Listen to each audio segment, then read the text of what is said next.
Chapter 1921. At this time, most people had finished their dinner and were preparing to sleep, and Zhaodin was no exception. However, after dinner, Zhaodin suddenly felt uneasy. He felt that he had missed something, but he couldn't figure it out no matter how hard he racked his brains. Thus, he sat in front of the desk without moving, staring blankly. Da-da-da-da-da. Suddenly, the sound of horse hooves came from the north side of the inn. Zhaodin came back to his senses and quickly stood up. He strode to the window near the north side of the room. Tongfu Inn was located in the south of the city, and the heavenly room that Zhaodin was staying in was located in the northwest corner of the inn. After he opened the window, he saw a fire dragon running wildly on the north side of the street. The officials have been searching for an entire day. Why aren't they stopping at night? Seeing this scene, Zhaodin subconsciously muttered. However, he quickly realized that something was wrong. His expression changed slightly and he said softly, "That's not right. Why would the officials send cavalry to search for people? Could it be that they are going to capture people?" Speaking of this, Zhaodin suddenly remembered the fire in the long alley in the south of the city in the afternoon, and a bad premonition rose in his heart. "Xianyi, Sky Eagle." Zhaodin frowned and shouted in a low voice. Although there was no one else in this room other than him, and there was no one guarding the door, he was trying his best to hide his identity now. If there were guards outside the door, it would be too conspicuous. The room next to the heavenly room was occupied by two of his subordinates, two of his most powerful subordinates. Although there was a wall between the two rooms, the soundproofing of the buildings in this era was far inferior to the modern era. Moreover, his two subordinates were martial arts experts with sharp senses. Zhaodin believed that they would be able to hear his words. As expected, not long after Zhaodin finished speaking, there was a knock on the door outside the room. Zhaodin went forward and opened the door. Two men, one tall and one short, walked in. The tall one was Sky Eagle, and the short one was Xianyi. Xianyi wasn't short. He was the height of an ordinary person.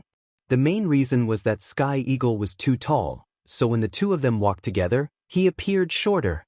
"Guard Master, are you looking for us?" After closing the door, Zhaodin led the two to the northern window. The two bowed and cupped their fists towards Zhaodin. At this time, most people had already finished their dinner and were preparing to sleep. Zhaodin was no exception. However, after dinner, Zhaodin suddenly felt a little uneasy. He kept feeling that he seemed to have missed out on something, but he couldn't figure it out no matter how hard he racked his brains. Thus, he sat motionlessly in front of the desk, staring blankly into space. Da-da-da-da-da. Suddenly, a flurry of horse hooves came from the north side of the inn. Zhaodin abruptly came back to his senses and quickly stood up. With two strides, he arrived at the window near the north side of the room. The Tongfu Inn was located in the south of the city, and the heavenly room that Zhaodin was staying in was located in the northwest corner of the inn. After he opened the window, he saw a fire dragon running wildly on the street to the north. The officials have been searching for the whole day. Why haven't they stopped at night? Seeing this scene, Zhaodin muttered subconsciously. However, he quickly realized that something was wrong. His expression changed slightly and he said softly, "That's not right. Why would the officials send cavalry to search for people? Don't tell me they are going to capture people?" Speaking of this, Zhaodin suddenly recalled the fire in the long alley in the south of the city in the afternoon. In his heart, a bad premonition suddenly arose. "Xianyi, Tianing." Zhaodin frowned, and then called out softly. Although there was no one else in this room other than him, and there was no one guarding outside the door, he was trying his best to hide his identity now. If there were guards outside the door, it would be too conspicuous, but the room next to the heavenly room was occupied by two of his subordinates, two of his most powerful subordinates. Although there was a wall between the two rooms, the soundproofing of the buildings in this era was far from comparable to the modern era. Moreover, his two subordinates were martial arts experts, and their five senses were sharp. Zhaodin believed that they would be able to hear his words. As expected, not long after Zhaodin finished speaking, there was a knock on the door outside the room. Zhaodin went forward to open the door, and two men, one tall and one short, walked in. The tall one was Tianing, and the short one was Xianyi. Xianyi wasn't short, but he was the height of an ordinary person. The main reason was that Tianying was too tall, so when the two of them walked together, he appeared shorter. Guard leader, are you looking for us? After closing the door, Zhaodian led the two of them to the window in the north, and the two of them bowed and cupped their fists to Zhaodian. At this time, most people had finished their dinner and were preparing to sleep, and Zhaodian was no exception. However, after dinner, Zhaodian suddenly felt uneasy. He kept feeling that he had missed something, but he couldn't figure out why no matter how hard he racked his brains. Therefore, he just sat in front of the desk, motionless, in a daze. Da-da-da-da-da. Suddenly, there was a flurry of horse hooves from the north of the inn. Zhaodian came back to his senses abruptly, then quickly stood up and strode to the window near the north side of the room. The Tongfu Inn was located in the south of the city, and the heavenly room that Zhaodian was staying in was located in the northwest corner of the inn. After he opened the window, he saw a fire dragon running wildly on the street to the north. The officials had been searching for the entire day. Why aren't they stopping at night? Seeing this scene, Zhaodian muttered subconsciously. However, he quickly realized that something was wrong. His expression changed slightly and he whispered, "That's not right. Why would the officials send cavalry to search for people? Could it be that they are going to capture people?" At this point, Zhaodian suddenly recalled the fire in the long alley in the south of the city in the afternoon, and a bad premonition arose in his heart. "Xianyi, Tianing." Zhaodian frowned, then called out in a low voice. Although there was no one else in this room other than him, and there were no guards outside the door, he was trying his best to hide his identity now, and it would be too conspicuous if there were guards outside the door. The room next to the heavenly guest room was occupied by two of his subordinates, two of his most powerful subordinates. Although there was a wall between the two rooms, the soundproofing of the buildings in this era was far inferior to the modern era. Moreover, his two subordinates were martial arts experts, and their five senses were sharp. Zhaodian believed that they would definitely be able to hear him. As expected, not long after Zhaodian finished speaking, there was a knock on the door outside the room. Zhaodian went forward to open the door, and two men, one tall and one short, walked in. The tall one was Tianying, and the short one was Xianyi. Xianyi was actually not short.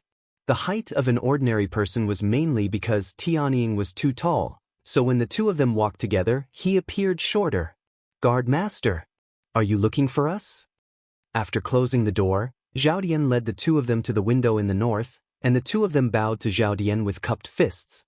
At this time, most people had finished their dinner and were preparing to sleep, and Zhaodian was no exception.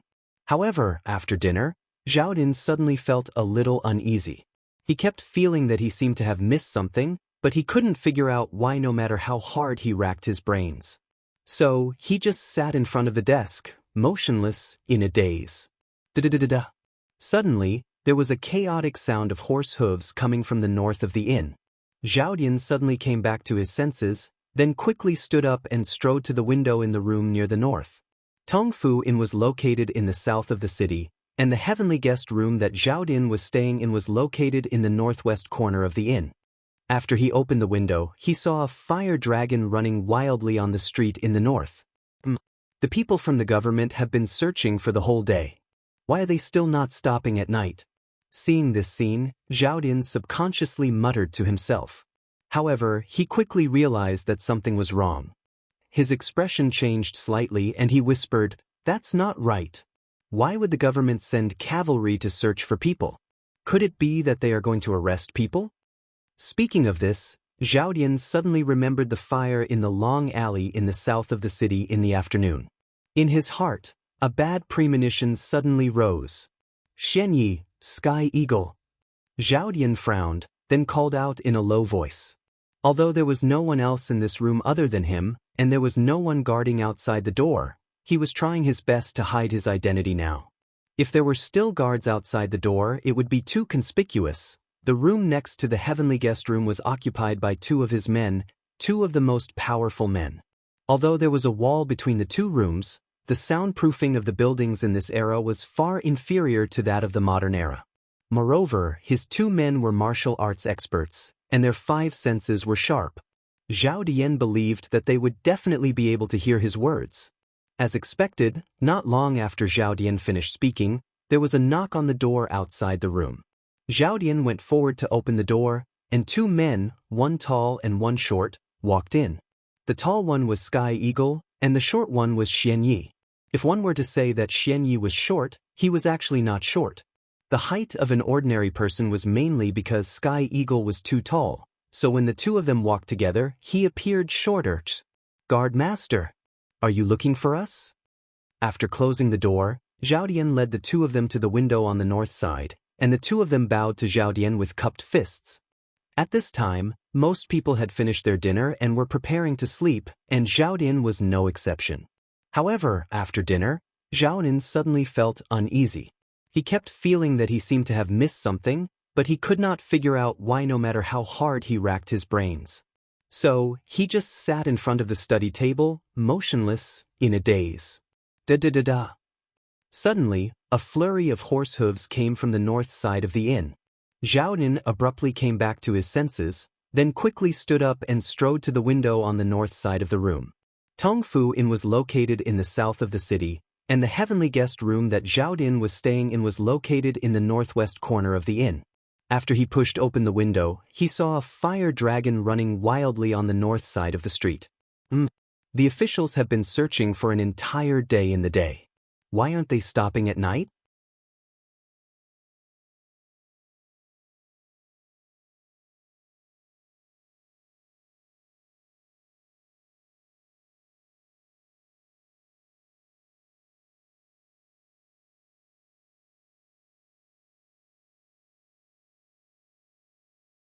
His life was not very precious, but it was definitely more precious than the old woman's life.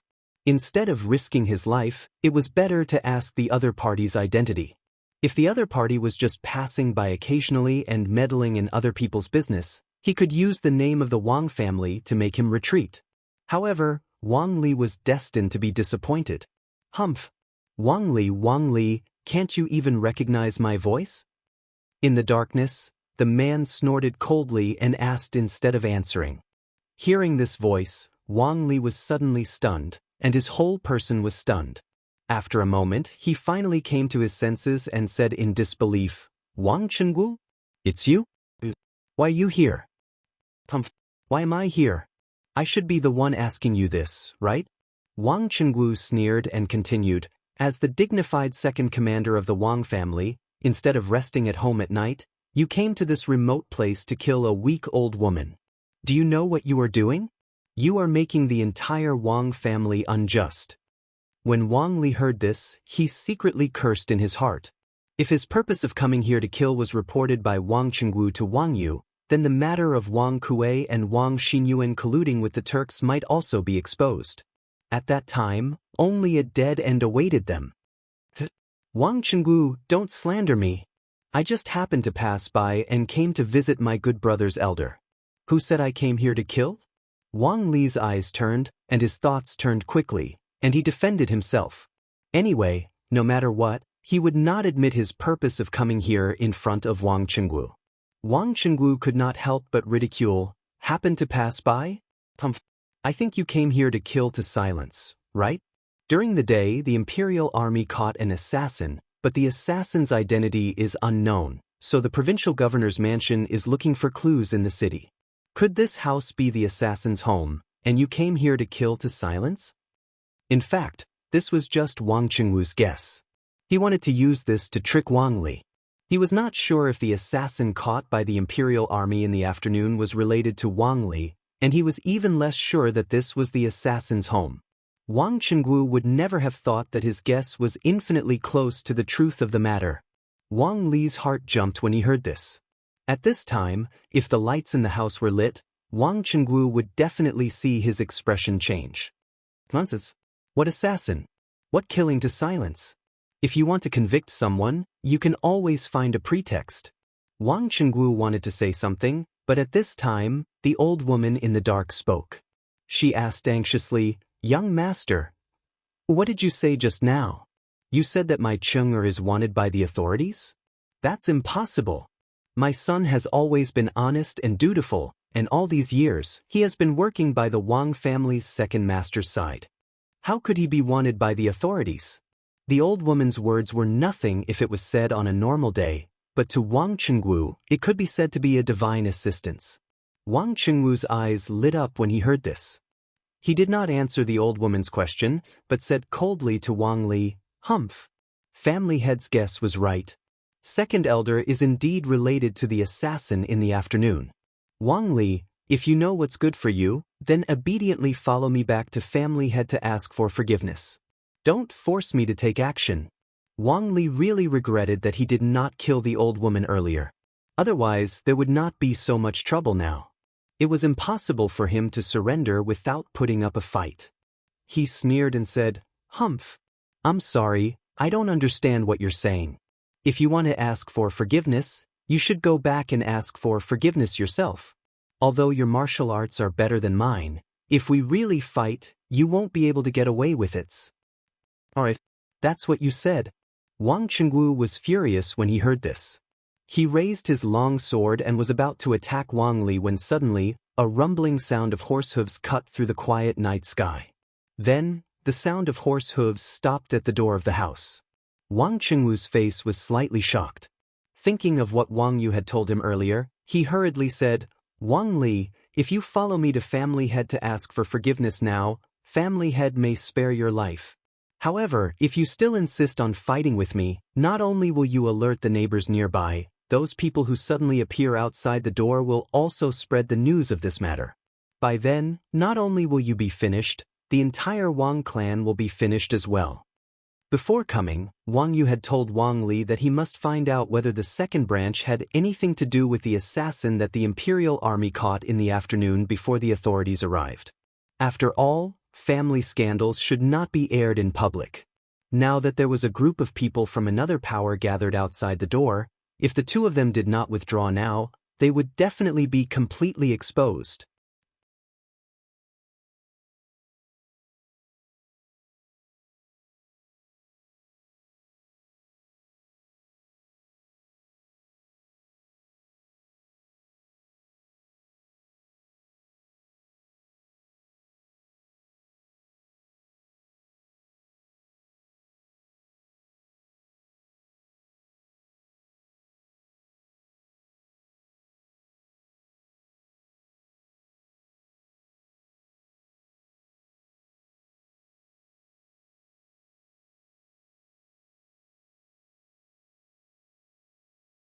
Right now, he had to obediently go back and report to Zhaodian.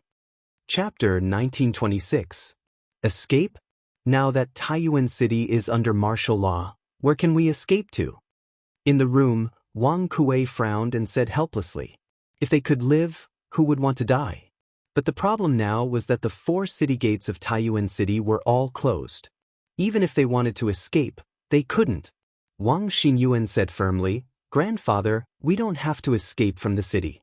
Aren't Guardian Zhao and the others trapped in the city now? But they can live peacefully under the search of the soldiers. As long as we take people to Guardian Zhao now, we will have a chance of survival." This guy wanted to go all the way to the dark side. But didn't you say before that Zhao Dian was of low birth and unreliable? Even if we rely on him, we can only live under his roof and look at his face? Wang Kuei was a little moved, but he remembered their previous judgment of Zhao Din and shook his head. They came from the Wang family of Taiyuan and were members of a 1,000-year-old family. Zhao Dian was just a local official. Even if they relied on the Turks, how could they be willing to be under Zhao Dian, a Han? So they had been secretly waiting for a high-level Turk official, such as the Turk state preceptor, to come to Taiyuan City. Then they would fully surrender. Wang Xinyun said helplessly, "Grandfather, today is different from the past. Since we have been exposed, our lives are in danger at any time. The most important thing now is to protect our lives. As long as we are still alive and have people in our hands, we will definitely be able to make a comeback. Relying on Guardian Zhao is just a temporary expedient." So, "Alright then. Let's leave the mansion and find Guardian Zhao." Wang Kuei was stunned for a moment, then sighed and said. Wang Xinyun hurriedly said, "Grandfather, we can't go to Guardian Lord Zhao empty-handed. In my opinion, we should quickly pack up some gold, silver, and valuables, and then take the assassins that you have been cultivating over the years, as well as some of the secret guards that are loyal to you. Only in this way will Guardian Lord Zhao be willing to accept us. As the saying went, one would not get up early if there were no benefits. From a certain perspective, Wang Xinyuan and Zhao Dian were the same kind of people who crazily sought survival in the face of adversity. Wang Xinyuan understood that if he and Wang Kuei went to Zhao Dian empty-handed, not only would Zhao Dian not accept their surrender, he might even sell them out to Wang Yu or the imperial army, because they had no value to Zhao Dian. You're right. There's no time to lose. I'll gather my men, pack up my valuables, and prepare to leave. However, most of the assassins this old man has trained are not in the mansion. After we escape, we will look for them. After being reminded by Wang Xinyuan, Wang Kuei came to his senses and quickly said.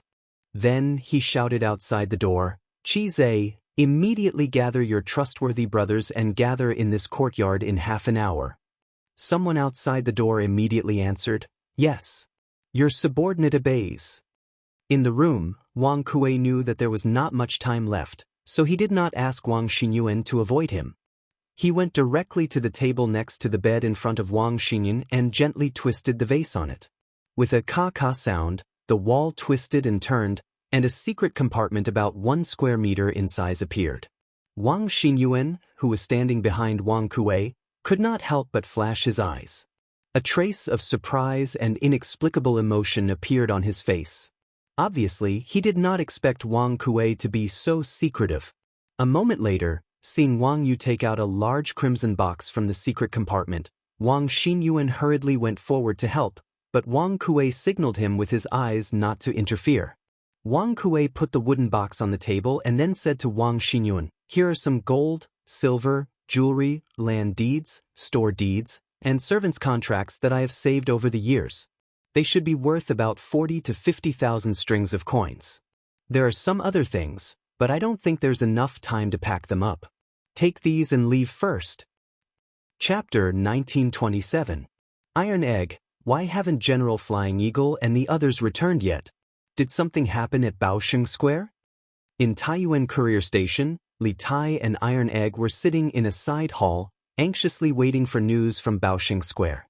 Seeing that it was almost 9 o'clock, Li Tai could not help but ask. Iron Egg frowned. In truth, he had wanted to go with Dugu Feiying and Han Lijing to Baosheng Square, but his father had insisted that he stay behind to protect Li Tai. Before this, Han Lijing had already heard about how Iron Egg had disguised himself as Li Tai to attract the attention of some unknown faction in the city. In Han Lijing's view, given Iron Egg's personal friendship with Li Tai, as well as his own martial arts, he was the best candidate to protect Li Tai. General Flying Eagle is personally taking action, and my father is also there, so there shouldn't be any problems. Let's just wait patiently. Iron Egg was also worried, but he still spoke words of comfort. I hope so. Li Tai sighed. At this moment, a flurry of footsteps came from the gate of the courier station. The two looked at each other and hurriedly stood up to welcome the visitor. General Dugu is back. It turned out that Dugu Xen was riding a carriage back with a group of people from the Wang family. With the help of the imperial army, Dugu Xen got off the carriage and bowed to Li Tai. He asked, Your Highness, this general heard that you have already found out the whereabouts of that assassin's family, and that Flying Eagle has already led people there. Has he returned yet? On the way back, an imperial army soldier had reported to Dugu Xen. Thus, Dugu Xen learned that Starwolf had spoken under Li Tai's interrogation, and that Starwolf had an old mother who lived in Baosheng Square in the southern part of the city. Li Tai shook his head. Not yet. But General Flying Eagle and the others have been gone for almost an hour. If things go well, they should be back soon. Dugu Xen nodded solemnly, then said meaningfully, That's right. The Wang family is also making strange movements. I have left 2 people to monitor them. Tonight, Source Peak City should be very lively. Who knows, we might be able to uncover Zhao Dian and the others who are hiding in the dark. Oh? Are there any movements from the Wang family? Li Tai's eyes lit up and he quickly asked, What is it? Could it be that this prince's previous guess was true? That there really is someone in the Wang family colluding with Zhao Dian? In the evening, when Han Lijing brought the intercepted secret letter to the post house, Li Tai learned of the contents of the letter and guessed that there was someone in the Wang clan who was colluding with Zhao Dian, and this person was very likely the second elder of the Wang clan, Wang Kuei. Du Guxin shook his head and said, "It's still unclear."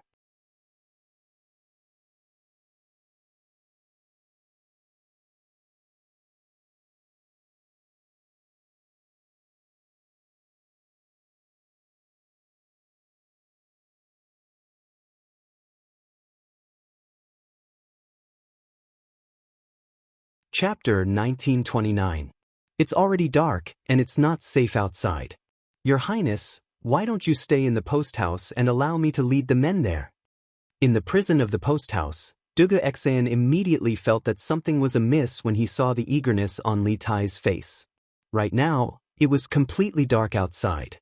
Not to mention the fact that Zhao Dian's men were still lurking in the city. Even if Zhao Dian wasn't around, Dugu Xan wouldn't have dared to let Li Tai personally lead his men to the manor that Star Wolf had mentioned. After all, that manor was filled with Wang Kuei's assassins and death warriors. If one of them was hiding in the shadows and suddenly attacked Li Tai, then the matter would be grave. Dugu Xan definitely couldn't take this risk. He would rather take the risk himself than let Li Tai take the risk. As expected, a hint of disappointment flashed across Li Tai's face when he heard Dugu Xan's words. The little fatty was used to a life of luxury and ease, so it was inevitable that he would like to take risks and seek excitement. However, it was mainly because he believed that it was impossible for anything to happen to him under the protection of the Imperial Army. Thus, he wanted to make a trip to the manor personally. Ahem. When did this prince say that he wanted to personally go? Li Tai coughed dryly and forced himself to say this. He then said seriously, "However, General Dugu, you are still injured, so it's even more unsuitable for you to go. In this prince's opinion, it's better to let someone else go." He hadn't forgotten Gong Sun Liang's previous instructions. Although most of the poison in Dugu Xan's body had been removed, he still couldn't fight for 7 days. Han Lijing stepped forward and cupped his fists to Dugu Xan and Li Tai. "If your Highness and General Dugu trust this old man is willing to lead men to the manor." Dugu Xan and Li Tai looked at each other, and Dugu Xan finally said, "This junior naturally trusts old Master Han's character. Feng has already led men to the provincial governor's mansion and the Bing province barracks, and I'm injured. This junior is naturally grateful that old Master Han is willing to make this trip on my behalf." At his peak, Han Lijing's strength should be around the peak of Qi transformation. Although he was injured on the battlefield and was now old, he could still hold up against those below the Grandmaster realm. Of course, the most important thing was that Dugu Feng wasn't at the post house, and Dugu Xan had yet to recover from his injuries. The Imperial Army's top fighting strength was lacking. So in this situation, Han Lijing was indeed the most suitable person for this trip. Han Lijing cupped his fists and said, "Then there's no time to lose. General Dugu, please lead a troop of soldiers and horses to follow this old man to that mysterious manor." Dugu Xan turned to Xing Lang and asked, Wang Kuei's manor, how many assassins and loyalists are there?" Dugu Xan's to decide how many men to send men to the manor, but to Dugu Xan, Dugu Zes to the manor. Dugu Wang to decide how many men to send men send there, the send mens to send the men to send men to send. Wang Dugu Zes Dugu Han decided how many men, T to send a men to go Wang's mens's Wang's theirs. Rs T's haft Wang, T's Li Tai Tit. S Chi Tes, T's, S, 120 people? Around the body refining realm to the Qi transformation realm. Hearing this, Dugu Xan immediately felt troubled. If what Xing Lang said was true, then this team of assassins trained by Wang Kuei was completely comparable to an imperial army of the same scale. Of course, this was only on the surface. In a fight, a higher realm didn't guarantee victory. It also depended on the coordination of the battle formation. "Zhao Eru." After thinking for a moment, Dugu Xan called out, "This general is here." Zhao Eru, who had run back to the post house to report the news, ran in from outside the cell and bowed. I order you to immediately count 200 men and follow Master Han to a manor near Dragon Mountain. Duguxian ordered in a deep voice. Xinglang's words were very vague. He only said that most of the 120 assassins were between the body refining realm and the Qi transformation realm, but he didn't say how many of them were in the Qi transformation realm. If more than 50% of the assassins were in the Qi transformation realm, then the 200 Imperial Army soldiers he sent would have a hard time winning. However, there was nothing he could do about it. 200 men was the most Duguxian could send out. After sending out these 200 men, there would only be around 200 Imperial Army soldiers left at the relay station. This general obeys. Zhao Eru cupped his fists and loudly acknowledged the order. He then turned around and went out to count the men. Who is it? Han Lijing suddenly looked up at the roof and shouted. Then, he pulled out the Mo saber at his waist and threw it with all his might. The saber broke through the roof with a crash, and tiles flew everywhere. A large hole appeared in the roof of the cell. But at the same time, a man in black jumped off the roof and retreated, barely dodging Han Lijing's saber. Then, the man in black realized that he had been exposed. He hurriedly stepped off the roof and used the momentum to fly away. Han Lijing hadn't brought this saber from Yifang County. Dugufeng had someone prepare it for him before he went to Baoxing Lane with Dugufeng. He hadn't had time to return it after he came back. After missing, Han Lijing didn't have time to say anything else. He rushed out of the cell and chased after the man in black. Follow old Master Han in pursuit. Duguxian's face was dark. They had been in the cell for so long, but they hadn't noticed that someone was eavesdropping on them from the roof. Strictly speaking, this was his dereliction of duty as the commander of the Imperial Army. But in truth, this wasn't his fault. He had yet to recover from his injuries, and he didn't even have 10% of his strength left. His perception of danger was naturally not as good as before. If he hadn't been injured, this sort of thing would never have happened. The courier station was instantly filled with noise and people. An Imperial Army squad mounted their horses and galloped in the direction that Han Lijing had left. In the cell, Li Tai looked at the large hole in the roof with a thoughtful expression. Although Iron Egg was worried about his father's safety, protecting Li Tai was undoubtedly more important, so he didn't pursue. Duguxian was injured, so he didn't pursue either. Like Iron Egg, he stood guard by Li Tai's side. After about 5 minutes, Han Lijing finally returned. Duguxian hurriedly asked, "Old Master Han, how was it?" Han Lijing's forehead was covered in sweat. He shook his head and said with some shame, that black-clothed man's martial arts were very high, and his lightness skill was also excellent. I followed him for a while, but I lost him. Although he was at the peak of Qi transforming stage, he was good at fighting in battle, not lightness skill. Moreover, the black-clothed man's strength seemed to be above his. It was almost impossible to catch up. Duguxian was a little disappointed, but he still comforted him. That black-clothed man was able to sneak into the courier station and hide on the roof without us noticing. His strength must be extraordinary. It's understandable that old Master Han couldn't catch up. Li Tai then said, "I guess that black-clothed man is very likely a spy under Zhao Di. If he heard our conversation just now, Zhao Dian will definitely send someone to the Dragon Mountain Manor to report to Wang Kuei. Our men must set off immediately and reach the Dragon Mountain Manor before Zhao Dian's men. It's best if we can intercept Wang Kuei halfway." "Your Highness's words are reasonable. I'll take my men to the Dragon Mountain now." Han Lijing nodded and cupped his fists. Just then, Zhao Era happened to walk in and cupped his fists to Duguxian. "General, the men have been counted. We can set off at any time." Duguxian's face was solemn as he said in a deep voice, "Good. Zhao Er, take your men with old Master Han and Su Yunqing and set off immediately." Zhao Eru cupped his fists and accepted the order. 2 Imperial guards came in and untied Star Wolf from the gallows, then brought him out of the prison cell.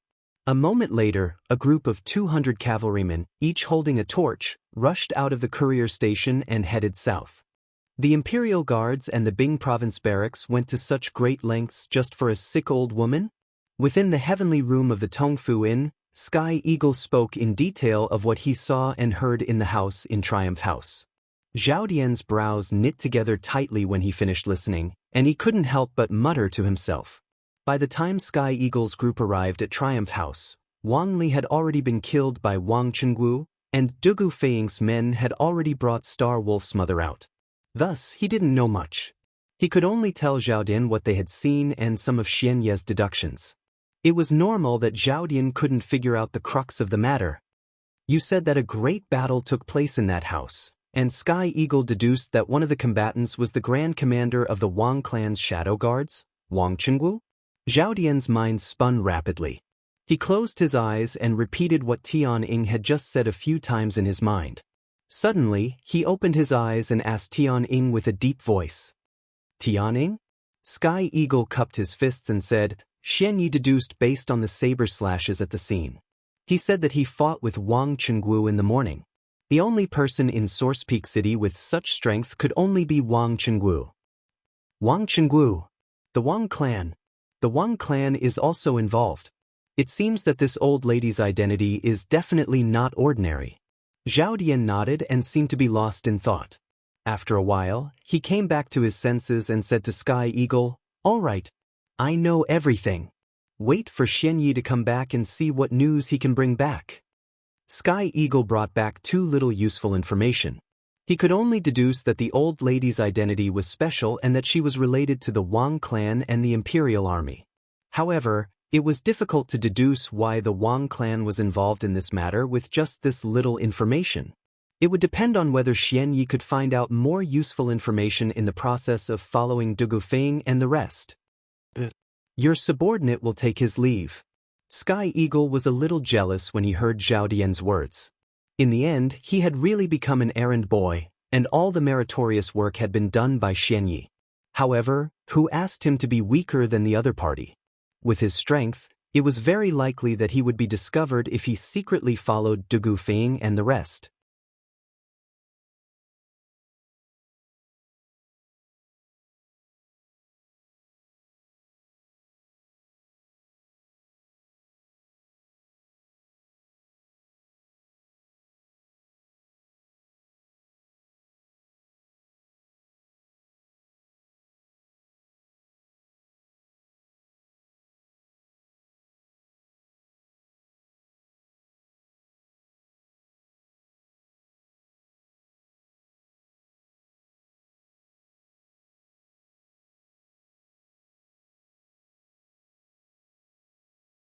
But Li Junxian had no desire to reason with Sun Dafu, because his fists were bigger, and more importantly, he truly had broken the law in this matter. He was in the wrong. Shopkeeper's son, there's no need to talk about such useless things. If you really did break the law, the one who captured you wouldn't have been this general, but the bailiffs of the government. Since this general had you tied up and brought here, if you don't truthfully answer this general's questions, I can't guarantee that you'll be able to leave this place alive. Sun Dafu's face instantly paled. He hadn't expected Li Junxian to be so direct and ruthless. He didn't know if Li Junxian really dared to kill him, but he didn't dare to gamble. After all, each person only had one life, and he greatly cherished it. This old man is just the shopkeeper of an inn. What could I know? If you want to ask, then hurry up and ask. Sun Dafu said after a few moments of silence. At this moment, Lin Jiang brought over a bench, and Li Junxian sat down in front of Sun Dafu. He placed his arms on his knees and leaned over to ask, The second master you spoke of before should be the owner of Tongfu in Gao Yong, right? Gao Yong is the second son of the Gao clan. He has an older brother called Gao Su and a younger sister called Gao Ping, the concubine of the Wang clan's second son, Wang Hong. It is precisely because he has managed to climb up the branch of the Wang clan that Gao Yong has been able to flourish in Taiyuan City. Sun Dafu's pupils constricted in shock. He stared at Li Junxian and asked, word by word, You're investigating the second master? Just who are you? Just who are you people? Li Junxian unhappily said, My time is limited, so it's best if you don't waste it. Answer my questions or else.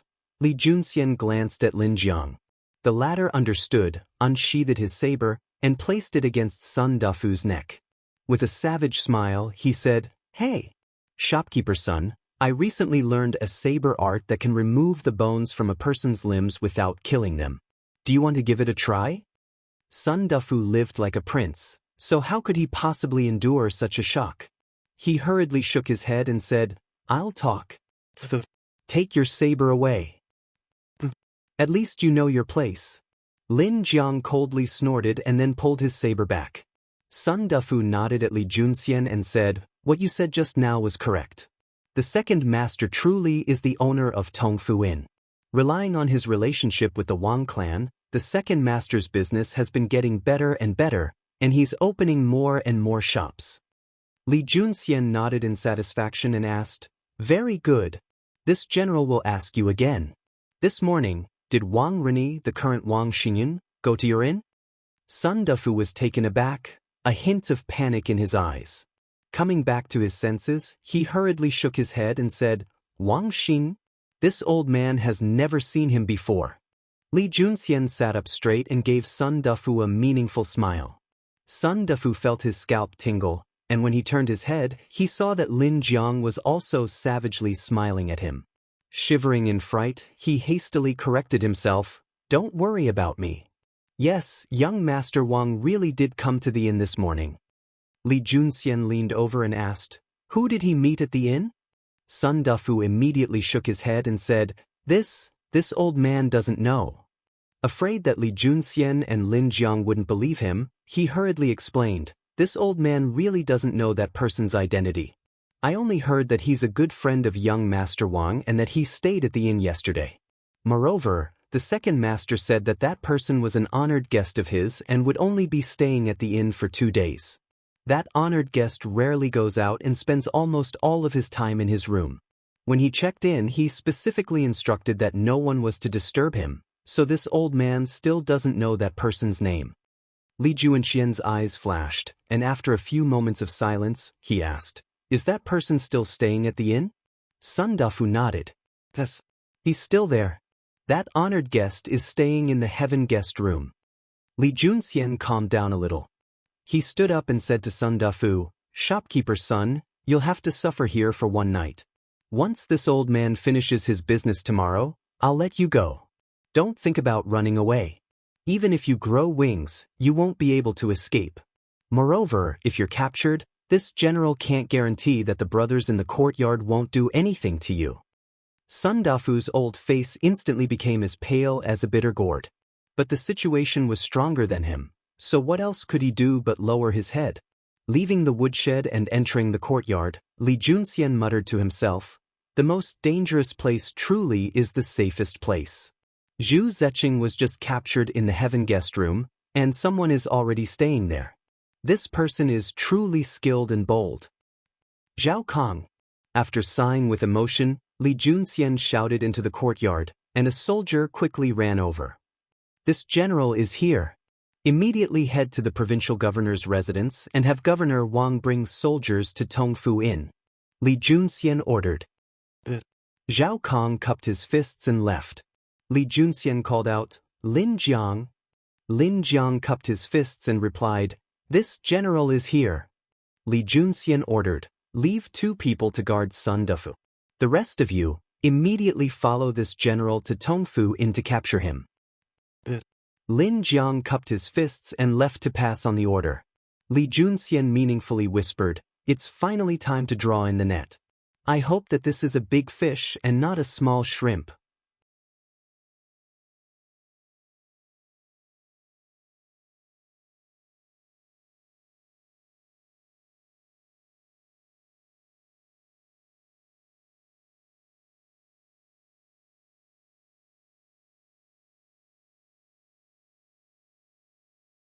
Seeing that third elder had given in, Princess Tong, and sneered and did not continue to harp on this matter. Sitting at the head of the table, Wang Bing said solemnly, Enough. Right now, it's more important to find second son as soon as possible. After he finished speaking, he said to Wang Yu, Since you and the princess both feel that there's something wrong with this Tongfu Inn, and the owner of this Tongfu Inn has a certain relationship with the second branch, then immediately send someone to the Tongfu Inn and investigate the guests inside. If you can find this Gao Yong, then that's even better. Perhaps he knows the whereabouts of the second branch. This son will arrange it right away. Wang Yu got up and cupped his hands to accept the order, then left the main hall with Princess Tong. Chapter 1935. Taiyuan City, Tongfu Inn. Bang, bang, bang. Lord Guard. Inside the heaven-class guest room, Zhao was standing by the window, staring out. Suddenly, someone knocked on the door, followed by a low voice. Zhao gaze turned cold, but he immediately relaxed because he recognized the identity of the person outside. He said calmly, "Come in." The door wasn't locked. Xianyi, dressed in black, pushed the door open and entered. After closing the door again, he quickly walked to Zhao, cupped his fists and said, "Lord Guard, I'm back." At this time, all the guests and waiters in the inn were resting. Naturally, Xianyi couldn't enter from the main entrance of the inn. He could only climb in through the window like how he climbed out of the window earlier. However, even if he was given 10 guts, he wouldn't dare to climb through the window of Zhao Dian's room. He climbed in through the window of the Earth-class guest room next door. After that, he didn't even have time to change his clothes before he came straight to Zhao Dian. "Did you find out anything?" Zhao Dian didn't beat around the bush and went straight to the point. "Lord Guard, I found out that the fire in the long alley in the south of the city this afternoon was set by Wang Xinyuan. He knew that the King of Wei was going to personally escort a batch of supplies to Dragon Mountain, so he sent people to ambush in the south of the city in advance. He didn't expect to fall into the King of Wei's trap, and one of their assassins was captured alive by the other party." Xianyi cupped his fists and slowly recounted the conversation between Li Tai and Su Yunqing that he had eavesdropped on at the post house just now.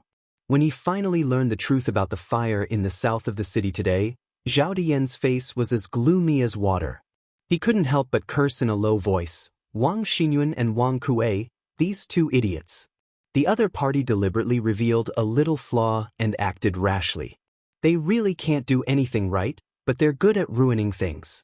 Now that their whereabouts have been exposed, if they fall into the hands of the government, I'm afraid they'll ruin my plans. At this moment, if Zhao Dian were a modern person, he really wanted to say, "Don't be afraid of godlike opponents, but be afraid of pig-like teammates." With the current situation in Taiyuan City, they had already formed a confrontation with the government forces in the dark and in the open. No one could do anything to the other. They were just waiting for the reinforcements to arrive. Then, he and Wang Kuei would launch an all-out attack. Then, the entire Taiyuan City would be theirs. However, the two idiots, Wang Kuei and Wang Xinyuan, after a series of stupid actions, directly broke the stalemate. It was very likely that the government would find a breakthrough here. But what Zhao Dian did not know was that one of the carrier pigeons he had sent to Shielikagen had been intercepted by Han Lijing. Even without Wang Xinyuan and Wang Kuei's disruption, Li Tai and the others had already learned of his plan. Although they would not be able to capture him in the short term, both the Great Tang Border and Taiyuan City were now on guard. Even if his reinforcements really did come, they would find it very difficult to take Taiyuan City. But in any case, the disruption of Wang Xinyuan and Wang Kuei had accelerated Zhao Dian's exposure and failure. Xianyi cupped his fists and said, "Rest assured, Lord Wei. I heard from King Wei and Duga Exan that Wang Kuei and Wang Xinyuan should have escaped. Wang Kuei has a secret manor near Longshan in the south of the city. Over the years, Wang Kuei has trained a group of killers in that manor. The killer captured alive by the Imperial Army today is one of them.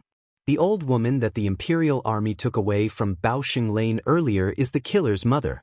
Today, the provincial governor's mansion posted the portrait and reward notice of this killer all over the city. Wang Kuei wanted to send his men to kill the old woman to silence her. But he did not expect that the man he sent was killed by Wang Chengwu, the commander of the Wang family's shadow guards. Later, the old woman fell into the hands of the Imperial Army. The killer confessed everything about Wang Kuei. Now, Dugexen has sent the Imperial Army to Wang Kuei's secret manor in the south of the city.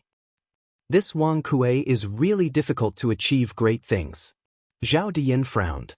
Then he reacted and asked, Did you just say Duga Exan? What?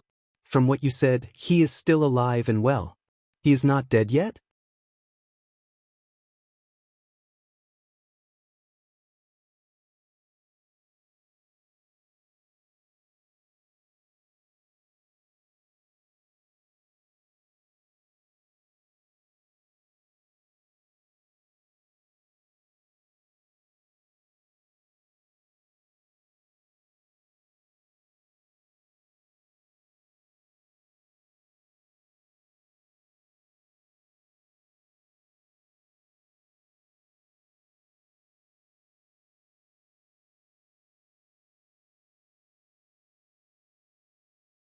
Chapter 1939.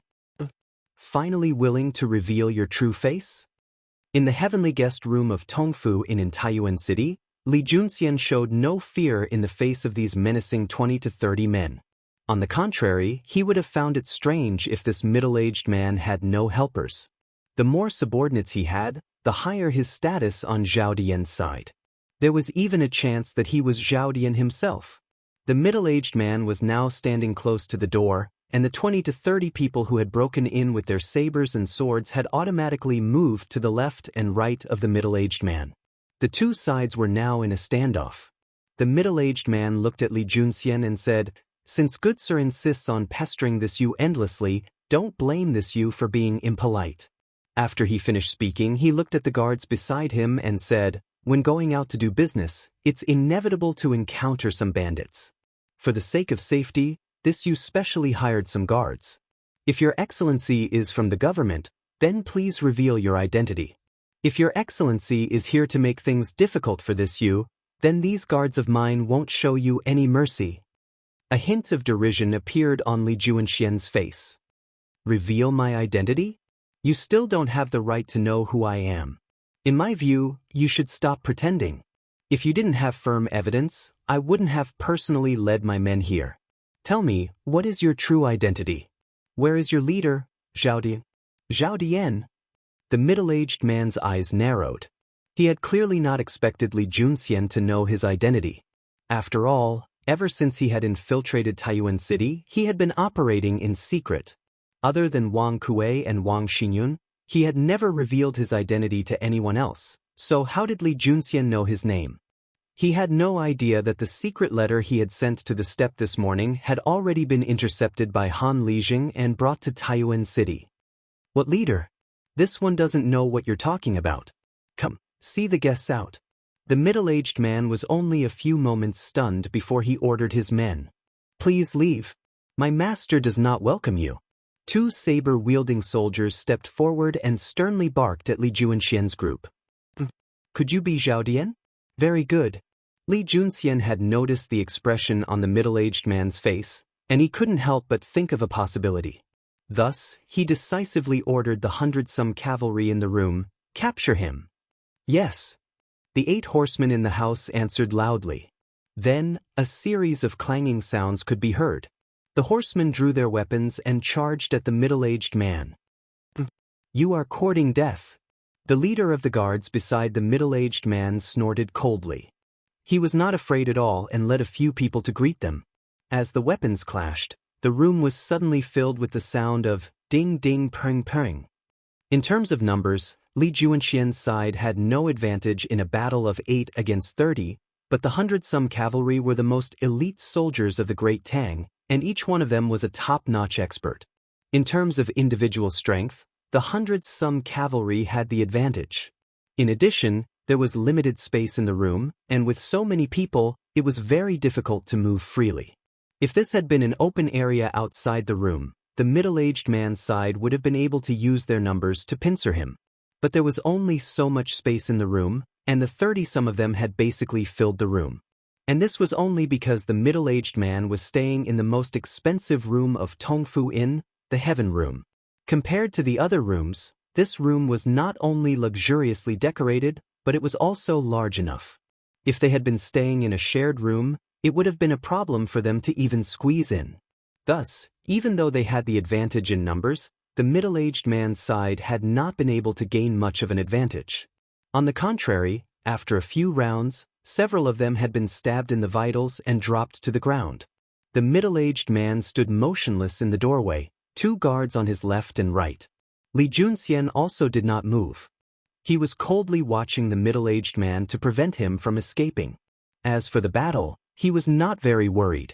Although the 100-some cavalry were not strong enough to fight against 10 or 100, he was confident that his men would be able to deal with an enemy 3 times their size.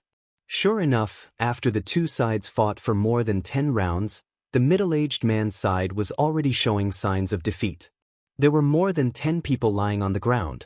The 2 guards beside the middle-aged man said in a low voice, "Master? Master, we will escort you to retreat first." In his panic, This fellow had almost let his tongue slip. Li Juanxian's sharp ears had picked up on this small slip of the tongue in the chaos, and his eyes brightened. This middle-aged man really was a big fish, and there was a high chance that he was Zhao Dian himself. Thus, Li Junxian wasted no more time.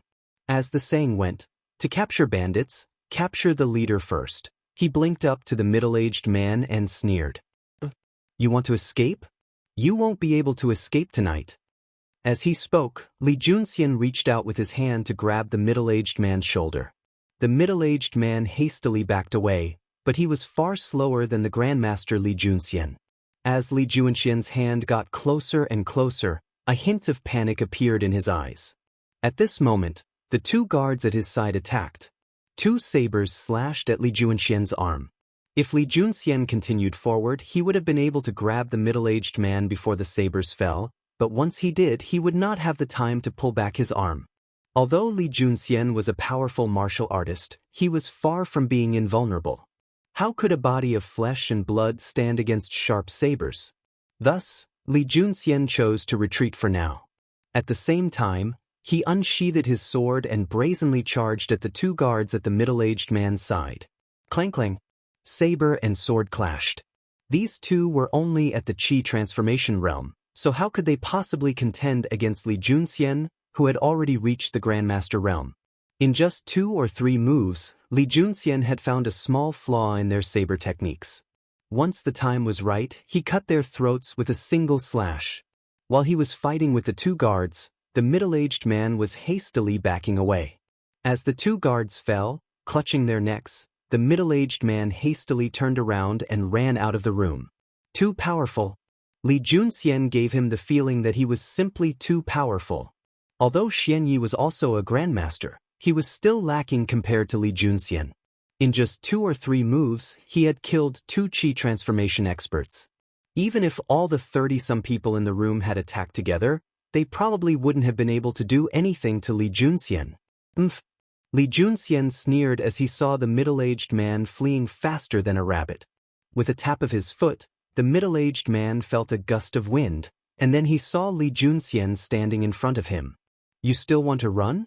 I already said that you won't be going anywhere today. Obediently come back with me. Li Junxian indifferently said. A hint of panic flitted across the middle-aged man's face. Suddenly he heard hurried footsteps outside the inn. A smile appeared on the middle-aged man's lips as he turned to look at the entrance and then said to Li Junxian, "Heh? This god never said anything about running. No matter who you are, all of you will die here today." Li Junxian followed the middle-aged man's gaze and saw that 50 to 60 armed warriors had entered the entrance of the inn. Cough cough, of course, not all of them were wielding weapons. If one looked carefully, one could see that some of them were unarmed. Chen Fu, who had been assigned by Li Junxian to guard the entrance of the inn, had been forced to retreat into the hall on the first floor of the inn by these 50 to 60 warriors. He was not a grandmaster like Li Junxian, so it was only natural for him to feel uneasy in the face of so many people. Shen Tu, who had been guarding the back gate, had hurried over when he heard the commotion at the front gate, but the two of them were still useless against 50 to 60 people. Li Junxian finally understood why the middle-aged man had suddenly become so confident. These 50 to 60 people and the 30-some in the room made for a total of 80 to 90 people. But the 100 horsemen only had 10 people. This made the situation even more difficult to deal with. But Li Junxian was not afraid.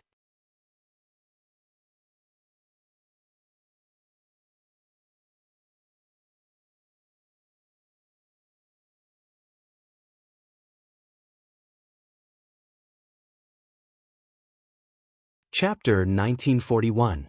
Taiyuan was a large city in the north, so the Taiyuan post house wasn't small at all. There were a total of 28 individual buildings in the post house, and each building had a few to over 20 guest rooms. In the dark night, 8 Imperial Army soldiers stood on the roofs of the buildings in the east, west, south, north, southeast, southwest, northeast, and northwest of the courier station. Using the weak light from the stone lanterns in the courtyards of the courier station, the 8 Imperial Army soldiers stood on high points and meticulously scanned the entire courier station. Below them, there would be a group of soldiers patrolling with torches every once in a while. Although Dugu Xian didn't expect Zhao Dian to send people to attack the post house tonight, the defense of the post house didn't relax because of this. There were both open and hidden sentries. If an unknown person broke into the post house, these Imperial Army soldiers on night duty would be able to immediately discover it and issue a warning. This was the Imperial Army.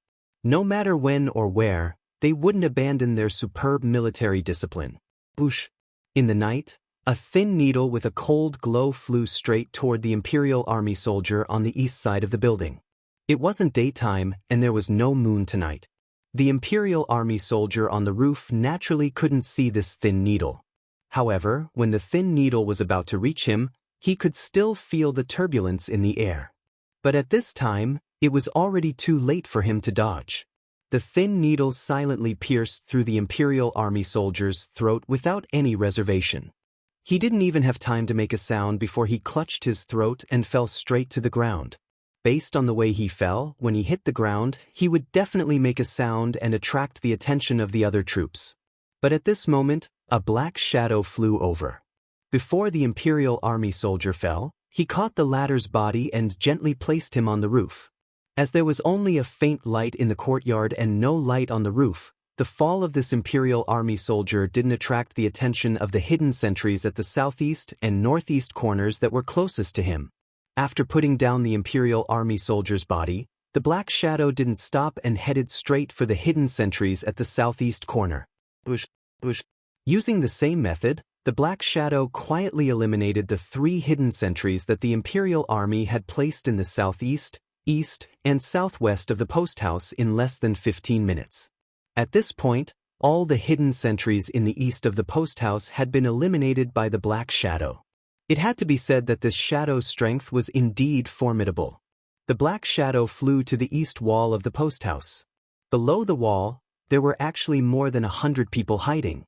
The black shadow said to the people below in a low voice, "The hidden sentries on the east side of the post house have been eliminated. Follow the plan." Everyone responded in a low voice. Then, a dozen or so black shadows rushed to the front and back doors of the post house, while the other 90 or so black shadows leaped over the wall and entered the post house. The black shadow flew to the east wall of the post house. Below the wall, there were actually more than 100 people hiding. The black shadow said to the people below in a low voice, "The hidden sentries on the east side of the post house have been eliminated. Follow the plan." Everyone responded in a low voice.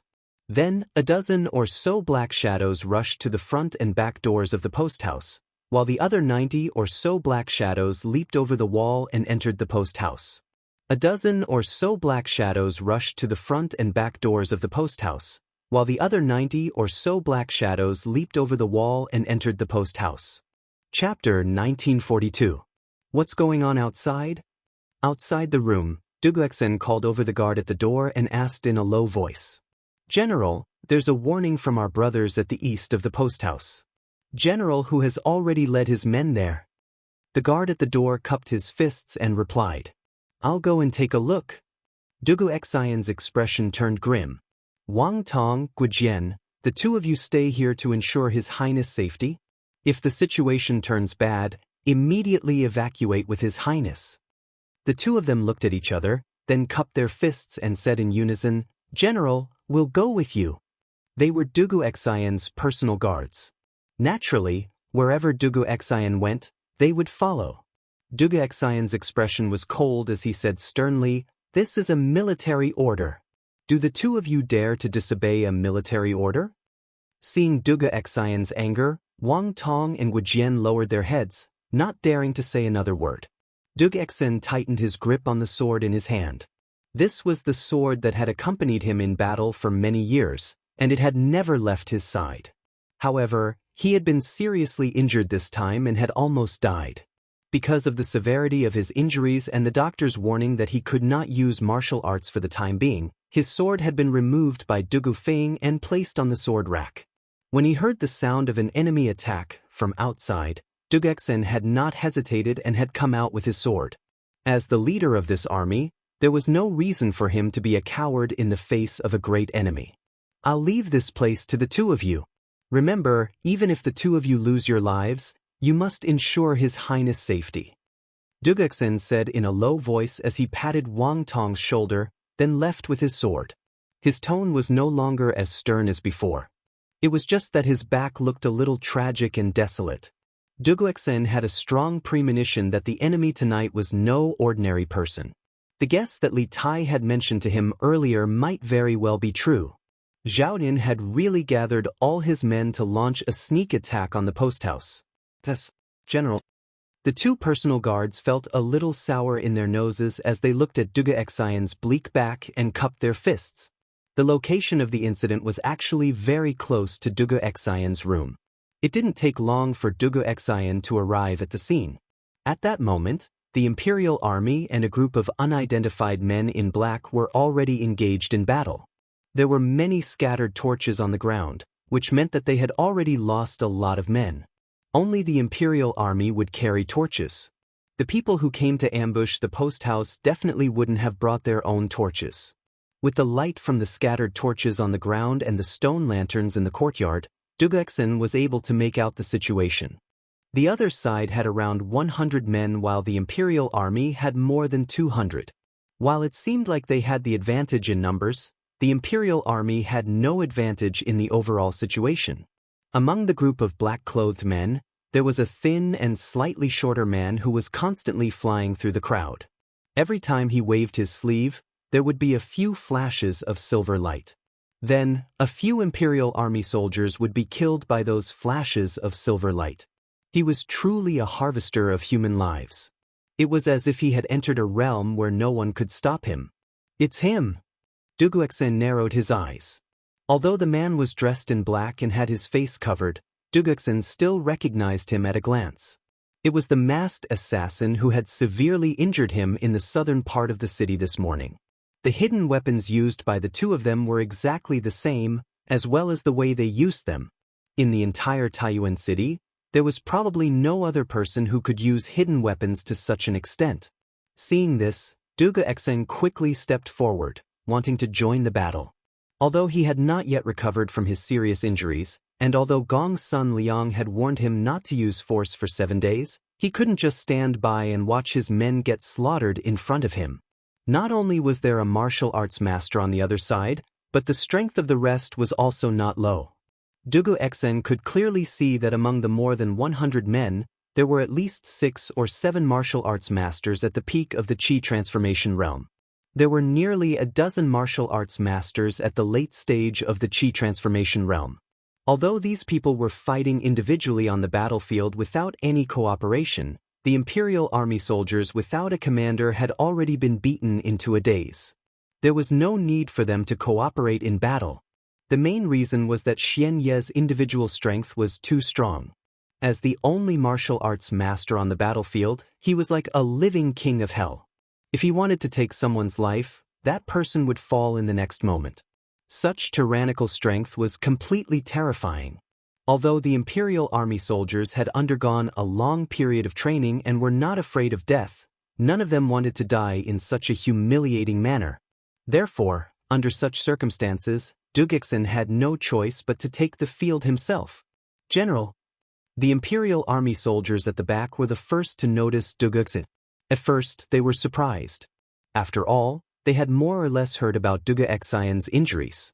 After the surprise, they were ecstatic. A large part of the reason why the Imperial Army was being suppressed and thrown into disarray was because they did not have a commander on their side who could match the top martial arts masters of the enemy. In other words, they did not have a backbone. With Dugu Xian's appearance, this problem was easily solved. This was because in the eyes of the Imperial Army, Dugexin was an invincible existence.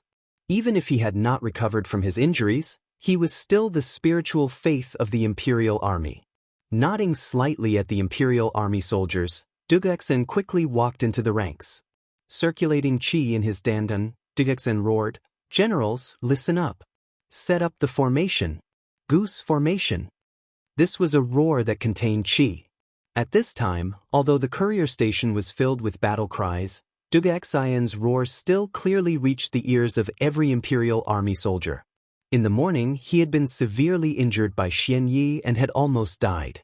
After a day of recuperation, although Gong's son Liang had ordered him not to fight, this did not mean that he did not have the ability to fight.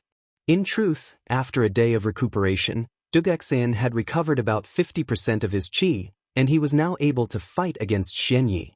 But after this battle, he was likely to be even more injured. At best, his cultivation would be damaged, and at worst, he would lose his life. Duguexen naturally understood the consequences, but with the enemy before them and Li Tai's safety threatened, he could no longer care so much. He had to fight and buy time for Li Tai to retreat. Yes, sir. A loud roar instantly woke up the Imperial army from their stupor. This battle-hardened army immediately had a backbone. The 200 or so Imperial army soldiers responded loudly. Immediately after, the Imperial army soldiers that were fighting with Xian Yi and the others quickly broke away from the battle. Then, according to the formation that they had been trained in, they quickly split into 3 rows. The left and right wings were arranged in an echelon formation, forming an inverted V shape. This was the goose formation. The tip of the inverted V was where the strongest fighting force of the Imperial army was gathered. Duguexin was naturally in the middle. In this way, not only could he protect the 2 flanks and the rear, he could also prevent the enemy from circling around. Facing this group of martial arts experts, Duguexin wanted to use the goose formation to defend the east side of the courier station. On one hand, he could prevent the enemy's top experts from slaughtering his own soldiers. On the other hand, he could quickly stabilize the situation and buy time for Li Tai's safe retreat. Otherwise, if any of these martial arts experts went around them to find Li Tai, it would be a great threat to Li Tai and Iron Egg. However, he did not know that before he came, someone had already gone around the Imperial army to find Li Tai. Seeing the Imperial army get into a battle formation under the command of a young general, the leader of the men in black could not help but frown. This was because he knew that fighting alone was the strength of this group of people, and cooperation in battle formations was the strength of the Imperial army. Once the Imperial army got into formation, it would not be easy for them to slaughter the Imperial army as they had before. The situation of the battle could very well be reversed. After seeing the young general's appearance, the leader of the men in black could not help but sneer. Duguexin? Still want to resist stubbornly? I wonder how much strength you have now? From the voice, who else could this leader be but Xian Yi, who had tried to assassinate Duguexin in the morning? You'll know how much strength I have after you try. Duguexin's face was flushed. It seemed that he had recovered to his peak condition. He answered Xian Yi indifferently, then raised his sword to the sky and ordered loudly, "Kill! Kill! Kill! Kill!" The 200 Imperial army soldiers had been suppressed for a long time, and their stomachs were already filled with anger. Duguexin's shout of "Kill!" completely ignited the flames of vengeance in their hearts. The Imperial army soldiers all responded loudly, and under Duguexin's lead, they charged toward the group of men in black with weapons in hand. In an instant, their momentum was like a rainbow. Duguexin's calm and confident tone made Xian Yi feel a little uneasy. For a moment, he couldn't help but start to doubt the poison he had concocted. According to common sense, once his weapon or hidden weapon scratched the enemy, even if the enemy didn't die immediately, they would die within 2 hours of the poison acting up. Duguexin had been poisoned by several weapons in the morning, but not only was he completely fine, he was even able to wield his sword. This did not make sense. Could it be that his strength has really recovered completely? But how is that possible? Xian Yi could not help but think to himself. The reason why more than 100 of them had dared to attack the post house tonight was that they had concluded that Duguexin had not yet recovered from his injuries and that his strength was less than 10%. If Duguexin had really recovered completely, then their surprise attack tonight would have no chance of success. Xian Ye's heart was in a mess at this moment. Although Xian Yi had thought so much, it was only a matter of a moment. Seeing Duguexin leading the Imperial army to attack, Xian Yi felt a little uneasy, but he did not show any weakness on the surface. He waved behind him and shouted the word, "Kill," then led the charge toward the Imperial army. To be precise, he was charging toward Duguexin. To capture the thief, one must first capture the king. This was a decisive battle between kings and kings. Chapter 1943. Reporting. Night, Grasslands, Tujue Royal Court. In the evening, the Grassland coalition of 10 tribes launched a fierce offensive against Tuli, causing Tuli to suffer disastrous losses. After Xieli received the battle report, he couldn't help but be overjoyed. He specially set up a banquet in the royal court to entertain the 10 tribal chiefs. At this time, the banquet had already ended for quite some time. Xieli was just about to rest when he heard a series of urgent shouts coming from outside the tent. Xieli couldn't help but frown and said, "Come in." Although he didn't like to be disturbed when he was sleeping, Xieli knew in his heart that the soldiers outside the tent dared to come to him at this time. They definitely had urgent military information to report to him. The curtain was lifted. A soldier dressed as a Tujue, but his face looked like a Han, quickly walked in. The soldier came to Xieli's front. His hands tightly clenched a slip of paper. He bowed to Xieli and saluted. Reporting to Khan, Guard Lord sent urgent information from Taiyuan. "Khan, please take a look." Finished speaking, he raised the letter in his hands above his head. The soldier's respectful attitude and thorough etiquette made Xieli's heart feel very comfortable. His anger from being disturbed from his rest earlier immediately dissipated a little. Speaking of which, the reason why he wanted to plot against the Central Plains, other than the rich land and abundant natural resources, there was another important reason. The people of the Central Plains had been educated in etiquette for thousands of years. The dynasties of the Central Plains also had a set of strict hierarchical system. Those in lower positions were generally respectful and courteous to those in higher positions. The grassland people, on the other hand, were mostly boorish men who liked to be straightforward. In Xieli's view, these people were all barbarians who needed to accept the education of the Central Plains etiquette. Only in this way could he demonstrate his status and authority. This was also one of the important reasons why he put Zhao Diyan, a Han, in an important position. It was because he wanted to move the system of the Central Plains imperial court and the etiquette and education that had been passed down for thousands of years in the Central Plains to the grasslands. Only in this way could he be like Li Er and become a truly respected emperor. "Oh, urgent information from Zhao Diyan? Let this Khan take a look." When he heard that it was an urgent intelligence sent by his trusted minister, Xieli attached great importance to it.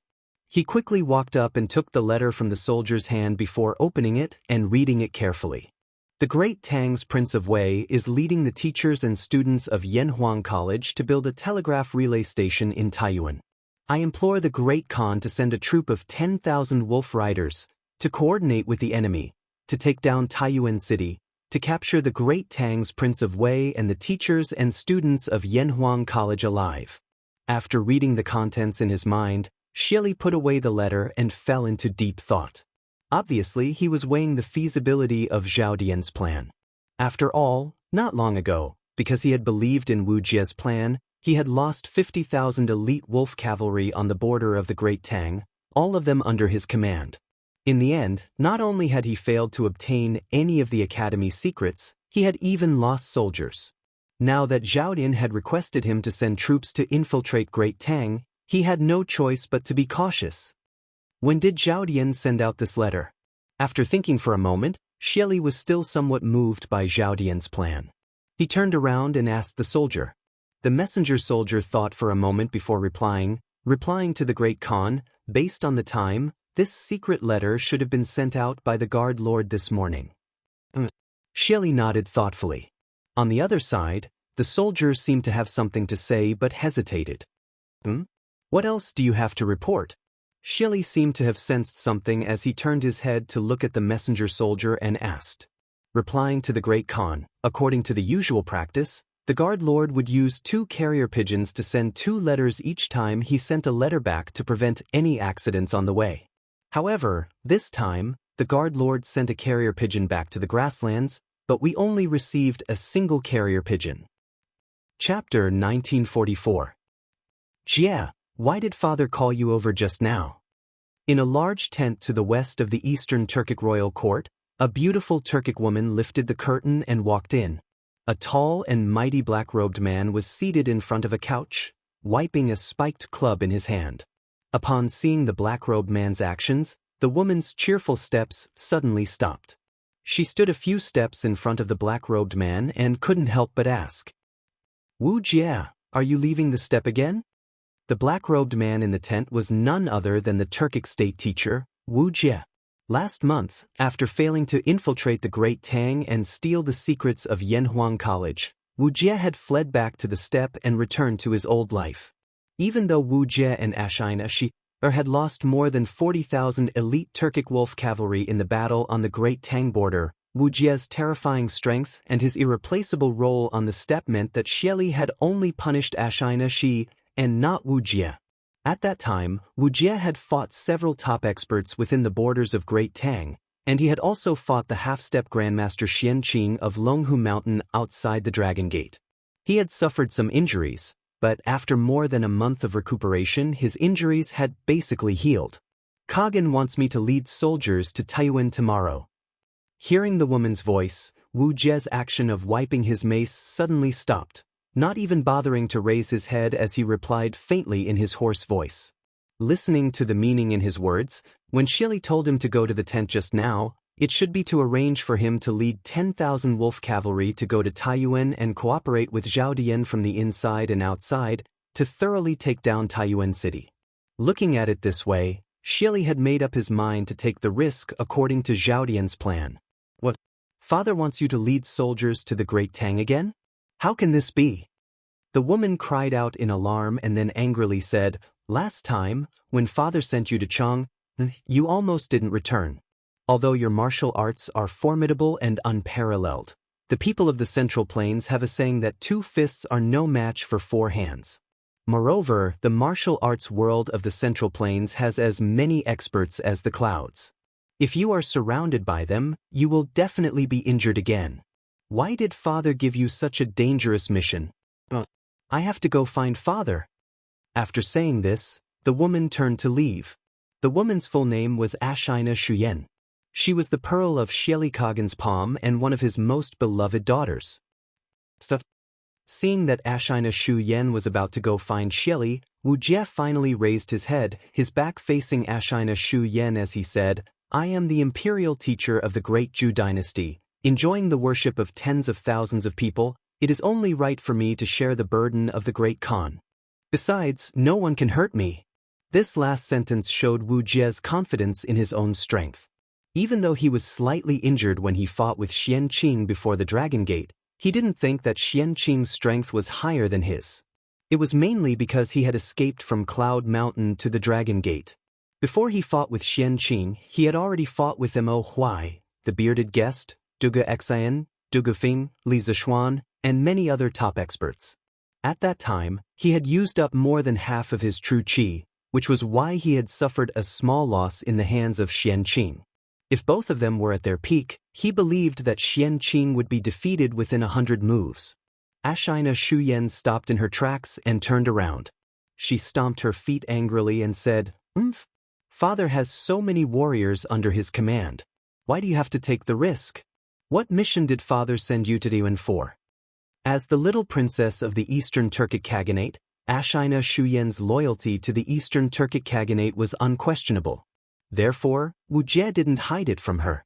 After thinking for a while, he said, "Half a month ago, Zhao Dian led the wolf guards to sneak into Taiyuan. Now, he and his men are trapped in Taiyuan city. Apart from him, there are also King Wei of Great Tang and some teachers and students from Yanhuang College. The Kagan wants me to lead a team of wolf guards to sneak into Great Tang and surround Taiyuan city. Together with Zhao Dian, not only can we take down the city, we can also capture King Wei of Great Tang and the teachers and students from Yanhuang College back to the grasslands." "What? Father sent you to attack Taiyuan?" Ashina Shuyen was shocked when she heard this. She had thought that Xieli had sent Wuxia to infiltrate the Great Tang like the last time, just to carry out a mission to steal information. She had never imagined that Xieli would send Wuxia to attack the Great Tang's largest city in the north, Taiyuan City. That was not the Great Tang's border, but the inner pass. Not to mention the height and thickness of Taiyuan City. If Taiyuan City was besieged, the surrounding provinces and counties would immediately send reinforcements. Shili sending Wuxia on this mission was no different from sending Wuxia to his death. How many soldiers did father give you? After coming back to her senses, Ashina Shuyan asked. In Ashina Shuyan's view, to penetrate deep into the heart of the Great Tang's Guangzhong and attack a major city like Taiyuan City, it would be impossible to succeed without at least 100,000 soldiers. 10,000 elite wolf guards. Wu Jie indifferently replied. Then he added, this is Zhao Dian's plan. He has already made arrangements in Taiyuan City. 10,000 soldiers is enough to take down Taiyuan City. Moreover, the situation on the steppe is unstable, and Kagan is concentrating his forces to encircle Tuli. He can't spare too many men.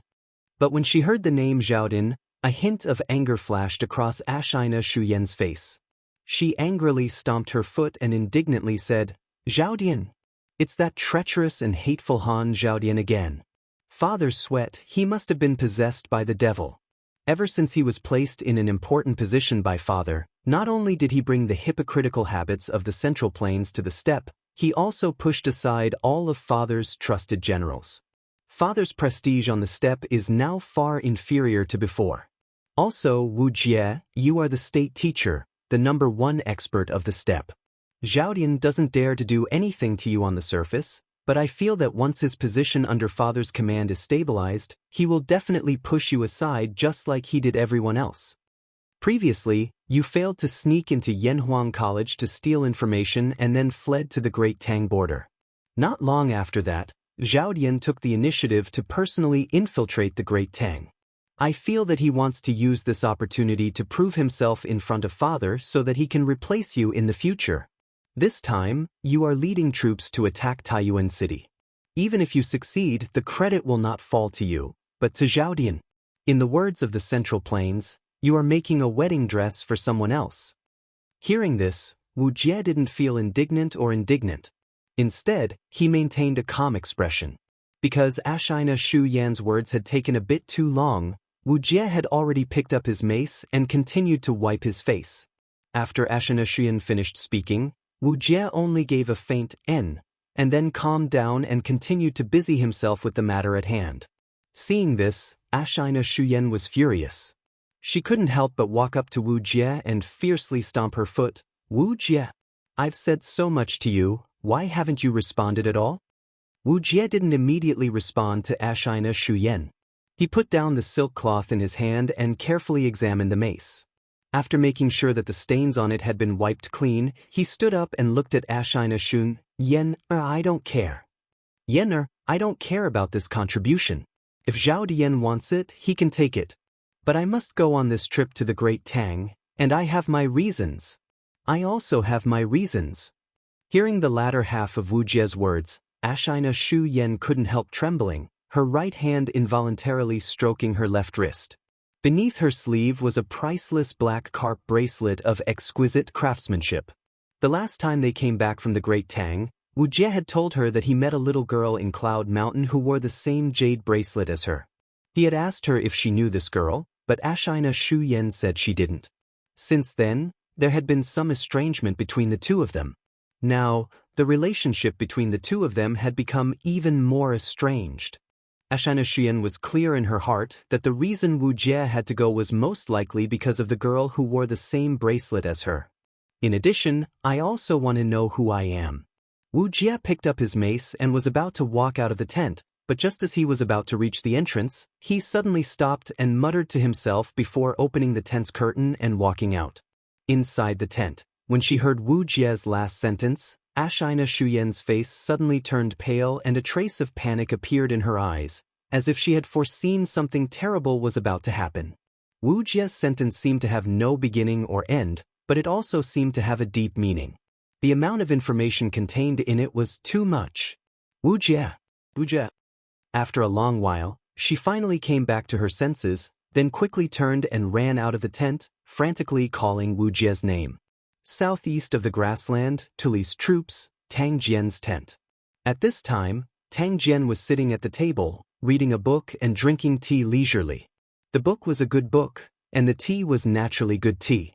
It was the Immortal tea that was currently popular in the Great Tang, and countless rich people fought over it. This thing was not available in the grassland because the people of the grassland basically didn't like to drink tea. Besides, even if they liked to drink tea, they couldn't buy tea leaves like the Immortal tea. After all, this thing was in short supply in the Great Tang. These tea leaves were naturally brought over by Tang Jian from the Great Tang. If he didn't drink it now, it would only benefit Tuli and Ni Shu Tua. Grand Duke, you still have the leisure to read and drink tea? At this time, a tall man with sword-like eyebrows walked in and saw Tang Jian leisurely sitting at the table. He couldn't help but sigh helplessly. This man was the captain of the guards who escorted Tang Jian to the grassland, Yu Minghu. Oh, Minghu, you're here? Hearing this voice, Tang Jian put down the book in his hand, raised his head, and smiled indifferently. What's wrong? What happened? Now that we're all alive and well, why can't this old man have the leisure to read and drink tea? Chapter 1945. Right now, we are indeed still alive. But if this continues, I estimate that in 2 days, our heads will be separated from our bodies. Southeast of the grassland, Tuli's troops, Tang Jian's tent. Yu Minghu looked at the leisurely Tang Jian and helplessly smiled. Tang Jian still had a leisurely attitude. Hearing this, he asked with a smile, "Why do you say that, Minghu?" Compared to the other courtiers in the current court, in terms of intelligence, Tang Jian might not be as good as Fang Xianling and Zhang Sun Wuji. In terms of decisiveness, he might not be as good as Du Ruhui. In terms of honesty, he might not even be as good as Wei Zhang. But regardless of whether he was in good times or bad, Tang Jian was always able to maintain an optimistic attitude. It was this optimistic attitude, coupled with his unique vision, that allowed him to have a place for himself in the imperial court of the early Tang dynasty, where the stars were shining brightly. Yu Minghu was not as well-mannered as Tang Jian. He said worriedly, "Today, Tuli suffered a defeat. He and his trusted generals want to vent their anger on Duke. But according to this subordinate's estimation, in the next few days, Tuli will suffer even more defeats. According to their nature, I'm afraid that when the time comes, they will make things even more difficult for us." At this point, Yu Minghu deliberately paused. Seeing that there was still no reaction on Tang Jian's face, he could not help but continue. In today's battle, Tuli's troops lost 40,000 troops. Moreover, according to this subordinate's knowledge, the ones besieging Tuli's troops were only the other tribes of the grassland that rely on Xieli. They were not Xieli's elite wolf riders. Although there are still 2 days left until the 8th month, this subordinate estimates that if the 10-tribe coalition cannot completely take down Tuli's troops by tomorrow night, on the last day of the 7th month, Xieli will definitely gather his elite wolf riders and launch an all-out attack on Tuli's troops. Xieli has been able to control the grassland tribes for the past few years. The wolf riders under his command have unparalleled fighting strength. Moreover, the Turkic state preceptor, Wuxia, is an expert of the great Grandmaster realm. If he also participates in the battle, Tuli's troops will definitely not last a day. At that time, even if Tuli does not kill us, if we fall into Xieli's hands, I am afraid it will be difficult for us to survive. As a warrior, Yu Minghu was even more aware than Tang Jian of the terror of a martial grandmaster expert. Although no matter how powerful a warrior was, he would not be able to defeat a well-trained army.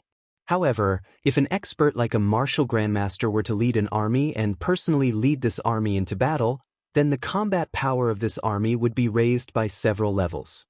With the current situation of Tuli's troops, if Wu Jie were to lead a 10,000-man wolf cavalry army to attack, Tuli would never be able to resist. In the end, Xieli didn't want to consume his strength right now. Wu Jie and the wolf riders were his trump cards, and until the last moment, he wouldn't use them easily. Wu Jie is that Wu Jie who snuck into Cloud Mountain alone and led the Turkic wolf cavalry outside Longmen Pass to escape the encirclement of the Great Tang's 4 provinces? Hearing the name Wu Jie, Tang Jian's expression finally changed, raising his head and asking meaningfully. Yu Minghu nodded and replied, "It is that person." This subordinate heard that Wu Jie was able to resist Mo Huai and Zhang Zhongjin, 2 peak grandmaster experts, and smoothly escape from the encirclement of the imperial army. Later, the Marquis of Yong led an army to stop Wu Jie at Longmen Pass, but he was unexpectedly heavily injured. In the end, it was Taoist Master Xianqing of Longhu Mountain who arrived in time to stop Wuxia and the Turkic Wolf cavalry. Otherwise, Long Men Pass would have been defeated. This person's martial arts are so high that he is probably invincible in the world. If he personally led an army to attack Tuli's troops, I'm afraid that the defenses here would collapse in an instant. Thus, Grand Duke, we must make plans as soon as possible. Tang Jian furrowed his brow in silence. He was not a member of the martial arts world, but he was born into a noble family, had experienced troubled times, and had mingled in the imperial court. He had some understanding of martial arts, so he naturally understood what Yu Minghu was saying. After a moment of silence, Tang Jian spoke. Make plans as soon as possible? We came to the grasslands with the Emperor's mandate. If we don't complete the mission, how can we face His Majesty? The only thing we can do now is to firmly believe that frost will fall on the grasslands in the next 2 days. Other than that, we have no other choice. Speaking of this, Tang Jian's eyes revealed a sense of determination. He said in a deep voice, "Moreover, this old man believes in His Majesty. I believe that the prophecy of frost falling in July will come true." During the late Sui dynasty, Tang Jian and Li Er were very good friends. The two of them had similar interests and were close friends. They regarded each other as confidants. Although they were now monarchs and ministers, Tang Jian still trusted Li Er unconditionally. Li Er naturally also trusted his old friend. Otherwise, he would not have handed over such an important task to Tang Jian. If the prophecy of frost falling in midsummer at the end of July came true, for Tang Jian, their purpose of coming to the grasslands would be more than half completed. When that time came, rumors about Xieli's misconduct caused longevity heaven's wrath would spread in all tribes of the grasslands. Those tribes of the grasslands who were originally disloyal to Xieli would probably rise up and resist Xieli's tyranny together. Pay attention to the news from Xieli's side. If he really does send Wu Jie to personally lead an army to encircle and annihilate Tuli's troops, we have to remind Tuli to make preparations. Tang Jian sighed and gave Yu Minghu an order. Thus, Yu Minghu naturally left to carry out the order. Taiyuan City, Tongfuin. Guard Lord? It seems like your status in the grasslands is not low. Earlier, when the 50 to 60 people had suddenly charged into the inn, Li Junxian had immediately dashed forward and grabbed the nearby Zhaodin. At this moment, hearing the cries of the warriors downstairs, Li Junxian gripped Zhaodian's neck and coldly laughed. Although his neck was gripped, Zhaodian did not appear very panicked. He lightly snorted and mocked. I didn't think that the Grand Commander of 100 Cavalry, a Grandmaster expert, would actually take this Zhao, a scholar who doesn't even have the strength to trust a chicken, hostage. Should I say that Commander Li is lacking in grace, or is he lacking in martial virtue? What a fine, lacking in martial virtue. Anyone else might have been goaded into letting Zhao Dian go, but Li Junxian was different. Although he was a grandmaster, he was a member of the imperial court, not a member of the martial arts world. For him, completing the mission given by the imperial court was his #1 priority.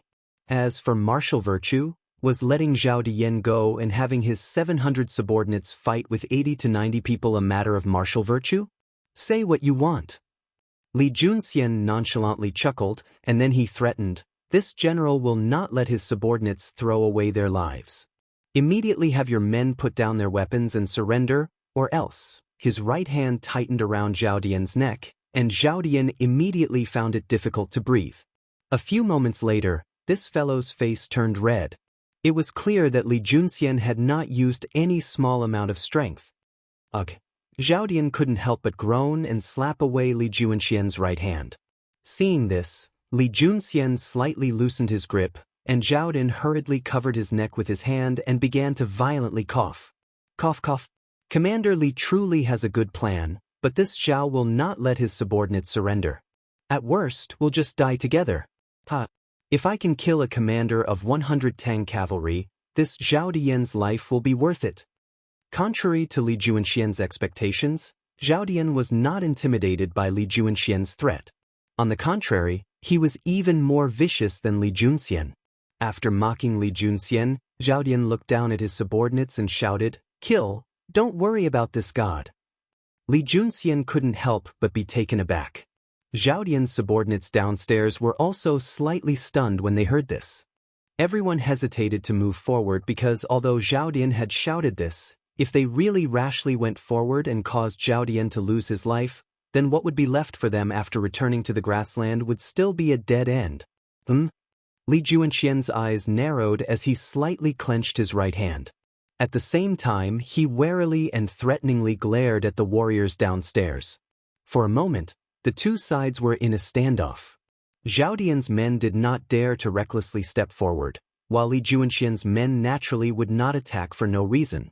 This was because while none of Zhao Dian's subordinates were top-class experts at the Grandmaster realm, the vast majority were at the Qi transformation realm. In terms of numbers, Zhao Dian's men had the absolute advantage. If they ignored Zhao Dian's life and attacked together, Li Junxian's men would not be able to hold, not even if Li Junxian was a Grandmaster. In this situation, Grandmasters were not invincible existences. While Li Junxian could take on 10 of these Qi transformation experts alone, he could not take on 80 or 90 of them. Perhaps only a Grandmaster like Wuxia could do this. Therefore, neither side dared to act rashly for the time being. This stalemate required a third force to break the stalemate. But this stalemate was completely acceptable to Zhao Dian. He had remained at the inn precisely to buy time for Xian Yi and Celestial Eagle to attack the post house. In truth, he had not known that the cavalry that had come to the inn was led by Li Junxian. Now that he knew, he could only rejoice. If he had not used himself as bait and sent 10 people to stop Li Junxian's men, there was a high chance that Li Junxian's cavalry would have been able to effortlessly deal with them. And after dealing with his men, Li Junxian's men would have continued to pursue Xian Yi, Celestial Eagle, and the rest of the group that had attacked the post house. In that case, his plan would have been completely exposed. Right now, all he needed to do was delay Li Junxian until Xian Yi succeeded. At that time, even if he was captured by Li Junxian, it would be fine, because Li Tai would already be in their hands. The offensive and defensive positions would be reversed. Chapter 1946. Quick. In the darkness of the night, a group of over 100 people held torches as they galloped south on the main street of Taiyuan City. Their speed was very fast. Everywhere they passed, smoke and dust flew up. When the heavy horse hooves hit the green stone road, it made a noise, waking countless people who had already fallen asleep along the way. The bailiffs who were patrolling the streets at night also noticed the loud noise, but before they could get close, the other party had already galloped far away on their horses. How could their 2 legs catch up to the 4 legs of the other party? They could only look at the other party's back and sigh helplessly. Motherf *Ker, where did this group come from? Galloping horses in the city at night, do they still want to live? Boss, should we report to the provincial governor and send people to arrest them? A group of bailiffs looked at the departing figures of the group, and one of them cursed. This is already the 3rd group. But the first 2 groups were the Imperial Army and the soldiers of the Bing Province barracks. This group looks like ordinary people. Another person chimed in. Pa. The leader of the bailiffs angrily slapped the 2 of them on the head and said, "Don't worry. All of you, shut up. Which ordinary family can afford to raise so many horses? Who dares to gallop on the streets at night in defiance of the curfew? This matter is not something we can deal with. Just report it to the provincial governor. Continue patrolling. Tonight is not peaceful, so keep your eyes open. Do you understand?" "Yes." The bailiffs roared in response. Just as the leader of the bailiffs had said, Taiyuan City was not destined to be peaceful tonight. First, Du Gufeng led the Imperial Army from the north to the south. Then, Fang Gongting led several hundred cavalry from the Bing Province barracks in the northwest to the southeast. Now, another group of people had appeared out of nowhere and were heading south. These people treated the curfew policy of Taiyuan City as nothing, but at the same time, it was clear that these people were not ordinary people. After all, how could ordinary people be so bold? Moreover, the leader of the bailiffs had clearly seen this group of people coming from the direction of the Wang clan's ancestral home. This meant that this group was very likely from the Wang clan. Although they were bailiffs of the provincial government, they could not afford to offend the Wang clan. The leader of the bailiffs had guessed correctly. This group of people was the Wang family's hidden guards. The leader was the commander of the Wang family's hidden guards, Wang Qingwu. They had rushed to the Tongfu Inn under Wang Yu's orders. Firstly, they wanted to capture the innkeeper, Sun Dafu, or the owner, Gao Yong. Secondly, they wanted to see if Wang Li and the others were hiding in the inn. In terms of time, Wang Yu and Li Junxian had decided to send their men to Tongfu Inn at almost the same time, but in terms of distance, Li Junxian's temporary base in Taiyuan City was 4 to 5 times closer to Tongfu Inn than the Wang clan's ancestral residence. Thus, while Li Junxian's men were already fighting with Zhao Dian's men in the inn, Wang Qingwu's men were still on their way. But the arrival of Wang Qingwu's men was likely to be the key to breaking the stalemate in the inn. Within Tongfu Inn, both sides stood on opposite sides. Li Junxian's men had retreated to the corridor on the second floor while Zhao Dian's men stood in the main hall on the first floor. As for Zhao Dian himself, he was naturally under Li Junxian's control. Chapter 1947. I am Wang Qingwu, commander of the Wang clan guard. Who is good, sir? Do you know where shopkeeper's son is? Within Tongfu Inn, Wang Qingwu followed Li Junxian's voice to the corridor on the second floor. As he examined Li Junxian, he couldn't help but grimace. Although the man in the corridor didn't seem very old, he couldn't see through his cultivation level. What did this mean? This meant that this man was probably as strong as he was. Since when did Taiyuan City have another martial arts master of the Grandmaster realm? Wang Qingwu couldn't help but be confused. There were many martial artists in the world who were at the Qi transformation realm and below, but those who reached the Grandmaster realm were all renowned figures or great generals of the imperial court. The number of Grandmasters in each region could be counted on one hand, so Wang Qingwu wasn't making a fuss over nothing. So it was Commander Wang of the Wang clan.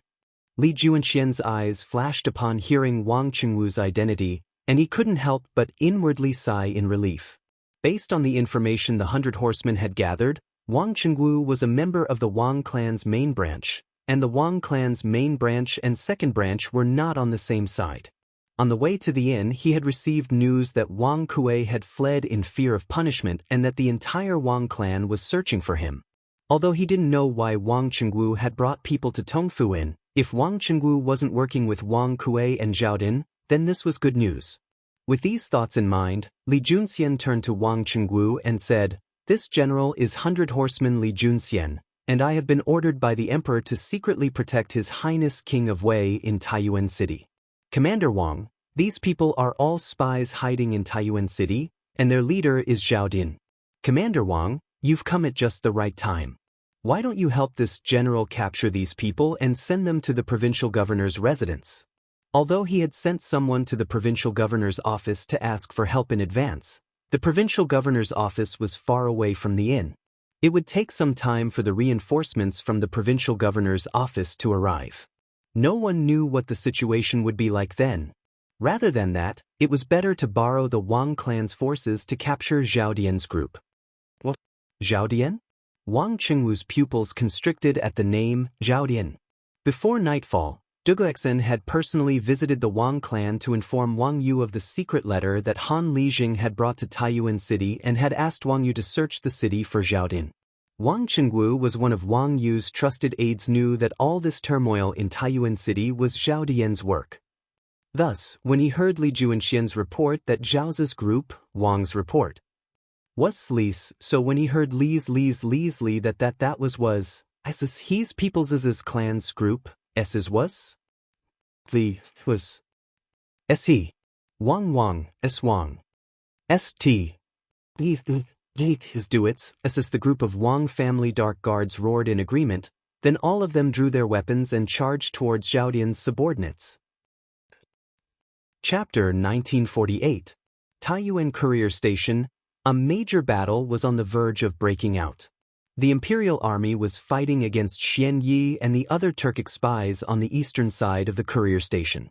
The Imperial Army, under Duguexen's command, had already assumed the shape of a goose. As the strongest of the Imperial Army, Duguexen naturally stood at the very center of the formation.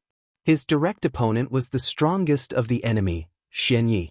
In terms of martial arts, both Duge Xian and Xian Yi were at the initial stage of the Grandmaster realm. Duge Xian's advantage lay in his exquisite swordsmanship. In terms of swordsmanship, there were no more than 10 people in the world who could defeat him.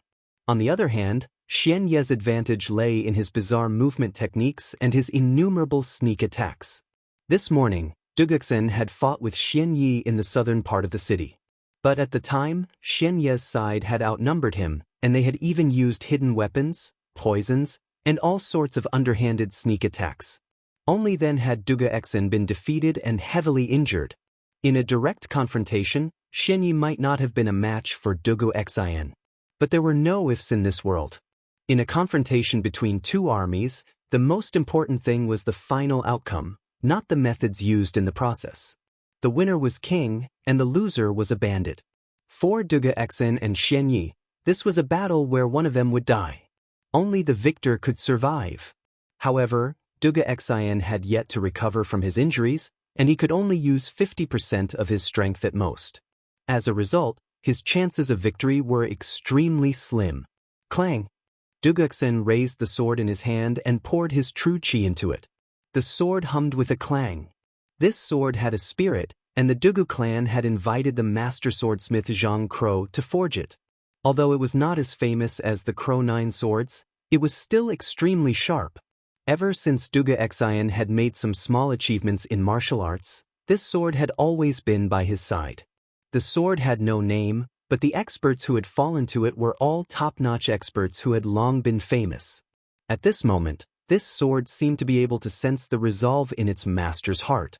As the sword hummed, it began to tremble. This was excitement, or perhaps anxiety. Because he had been recovering from his injuries, Duge Xian was not wearing armor, only a white robe and a black cloak. At this moment, Duge Xian's long hair and cloak fluttered despite the lack of wind. A moment ago, he had looked like a weak and wounded soldier, but now, as he raised his sword and poured true qi into it, his aura quickly reached its peak. In terms of aura, he was no weaker than when he was at his peak. Sensing Duge Xian's rapidly rising aura, Xian Yi could not help but be shocked. Has Duge Xian really recovered his full strength? This didn't make any sense. Even if all the poison he had left in Duge Xian's body had been cured by Gong Sun Liang, Duge Xian could not have recovered to his peak state so quickly, unless he was a celestial immortal who was impervious to all poisons. Solitary wind swordsmanship. Xian Yi's mood was very complicated at this moment. He found it hard to believe, but Duge Xian did not give him the chance to continue thinking. Duge Xian stomped on the ground and soared into the air.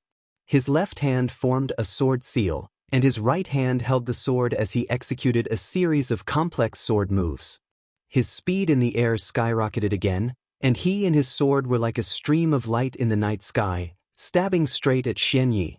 This was the Duge clan's sword technique, the solitary wind swordsmanship.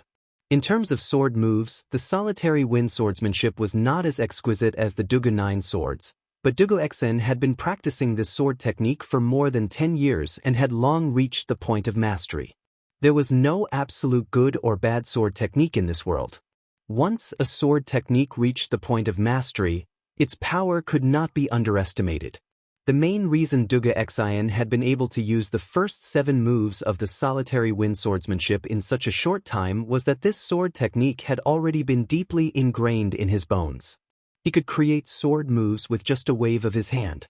Secondly, when Li Zishuan had deduced the sword moves of the Duge 9 swords and taught them to Duge Xian had discovered that his solitary wind swordsmanship had some similarities with the Duge 9 swords. The two complemented each other, and the solitary wind swordsmanship that Duge Xian was using had been improved, and its power was far greater than before. Fast. Duge Xian was originally only about 60 meters away from Xian Yi, but he had become one with his sword. Under the stimulation of his sword move, he and his sword were as fast as flowing light. The distance of 60 meters was covered in an instant. Before Xian Yi could recover from the shock on his face, Duge Xian's sword had already arrived. Duge Xian, who had yet to recover from his heavy injuries and had lost much of his strength, had chosen to take the initiative and attack. Moreover, his first attack was a sure kill strike without any fancy moves. Before this, who could have imagined that Duge Xian would attack in such a domineering and powerful manner? The Imperial Army soldiers were dumbfounded. Duge Xian had been ambushed in the southern part of the city in the morning. He had been poisoned and severely injured, and he had almost died. Almost all the Imperial Army soldiers knew about this. In their view, after a day of recuperation, Duge Xian had at most recovered a portion of his strength. There was no way he could have returned to his peak condition. But what was the situation now? The chilling sword aura that was wreaking havoc around Duge Xian did not seem like something that a heavily injured person should be able to exude. The Turkic spies behind Xian Yi were also dumbfounded. Before they came to the post house, hadn't Zhao Din and Xian Yi said that Duge Xian had been heavily injured and was an arrow at the end of its flight? But the strength that Duge Xian was displaying now did not seem like an arrow at the end of its flight at all. Although Duge Xian's attack was very fast and caught him off guard, Xian Yi was a grandmaster expert, after all. After a brief moment of shock, Xian Yi roared under the powerful threat of death. He did not draw his sword to block Duge Xian's attack. Instead, he chose to retreat with all his might. Duge Xian had gathered all his strength in this attack, and his sword momentum had already reached great mastery.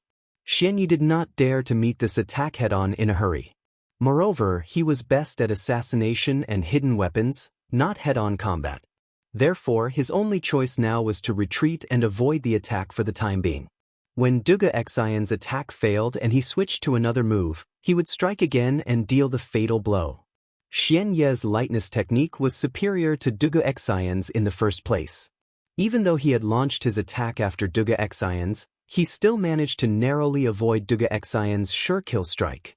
However, even though he managed to dodge, the other Turkic spies standing beside and behind him were not so lucky. Duge Xian's attack was ferocious and indomitable. The surging sword aura around the sword was like a tangible blade, slashing directly at the people standing near Xian Yi. Almost all the Turkic spies who did not manage to escape in time were injured by Duge Xian's sword aura. In the blink of an eye, all 12 Turkic spies were injured and lying on the ground. What a pity! Duge Xian shook his head slightly as he looked at the result of his attack. He could not help but feel disappointed. Theoretically speaking, it was impossible for him to use that attack in his current state. However, the unprecedented desperate situation had stimulated his body's huge potential. In addition, he had mobilized almost all the true qi in his body to use the first 7 moves of the Lonely Wind Sword technique. That was why the power of that attack was so terrifying. Duge Xian was well aware of his own situation. He knew that in his current state, he had no chance of defeating Xian Yi if he attacked normally. He could not afford to waste his true qi. Duge Xian had planned to take advantage of the fact that Xian Yi was not fully prepared to deal him a powerful attack. If this attack could seriously injure Xian Yi, then the rest of the Imperial Army would be dealt with by themselves. There would be no need for him to do anything at all. However, Xian Yi had actually managed to dodge his sure kill attack. That made things even more troublesome.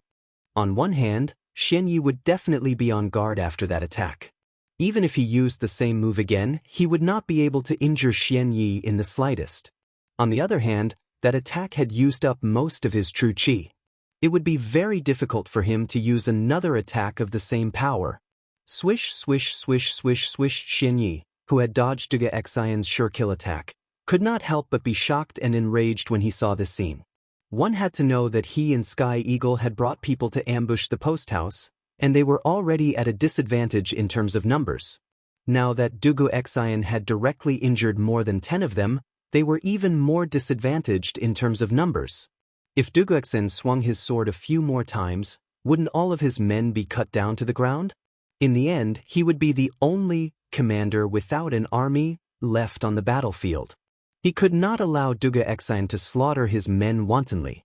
Shocked and enraged, Xian Yi did not stop after stabilizing himself.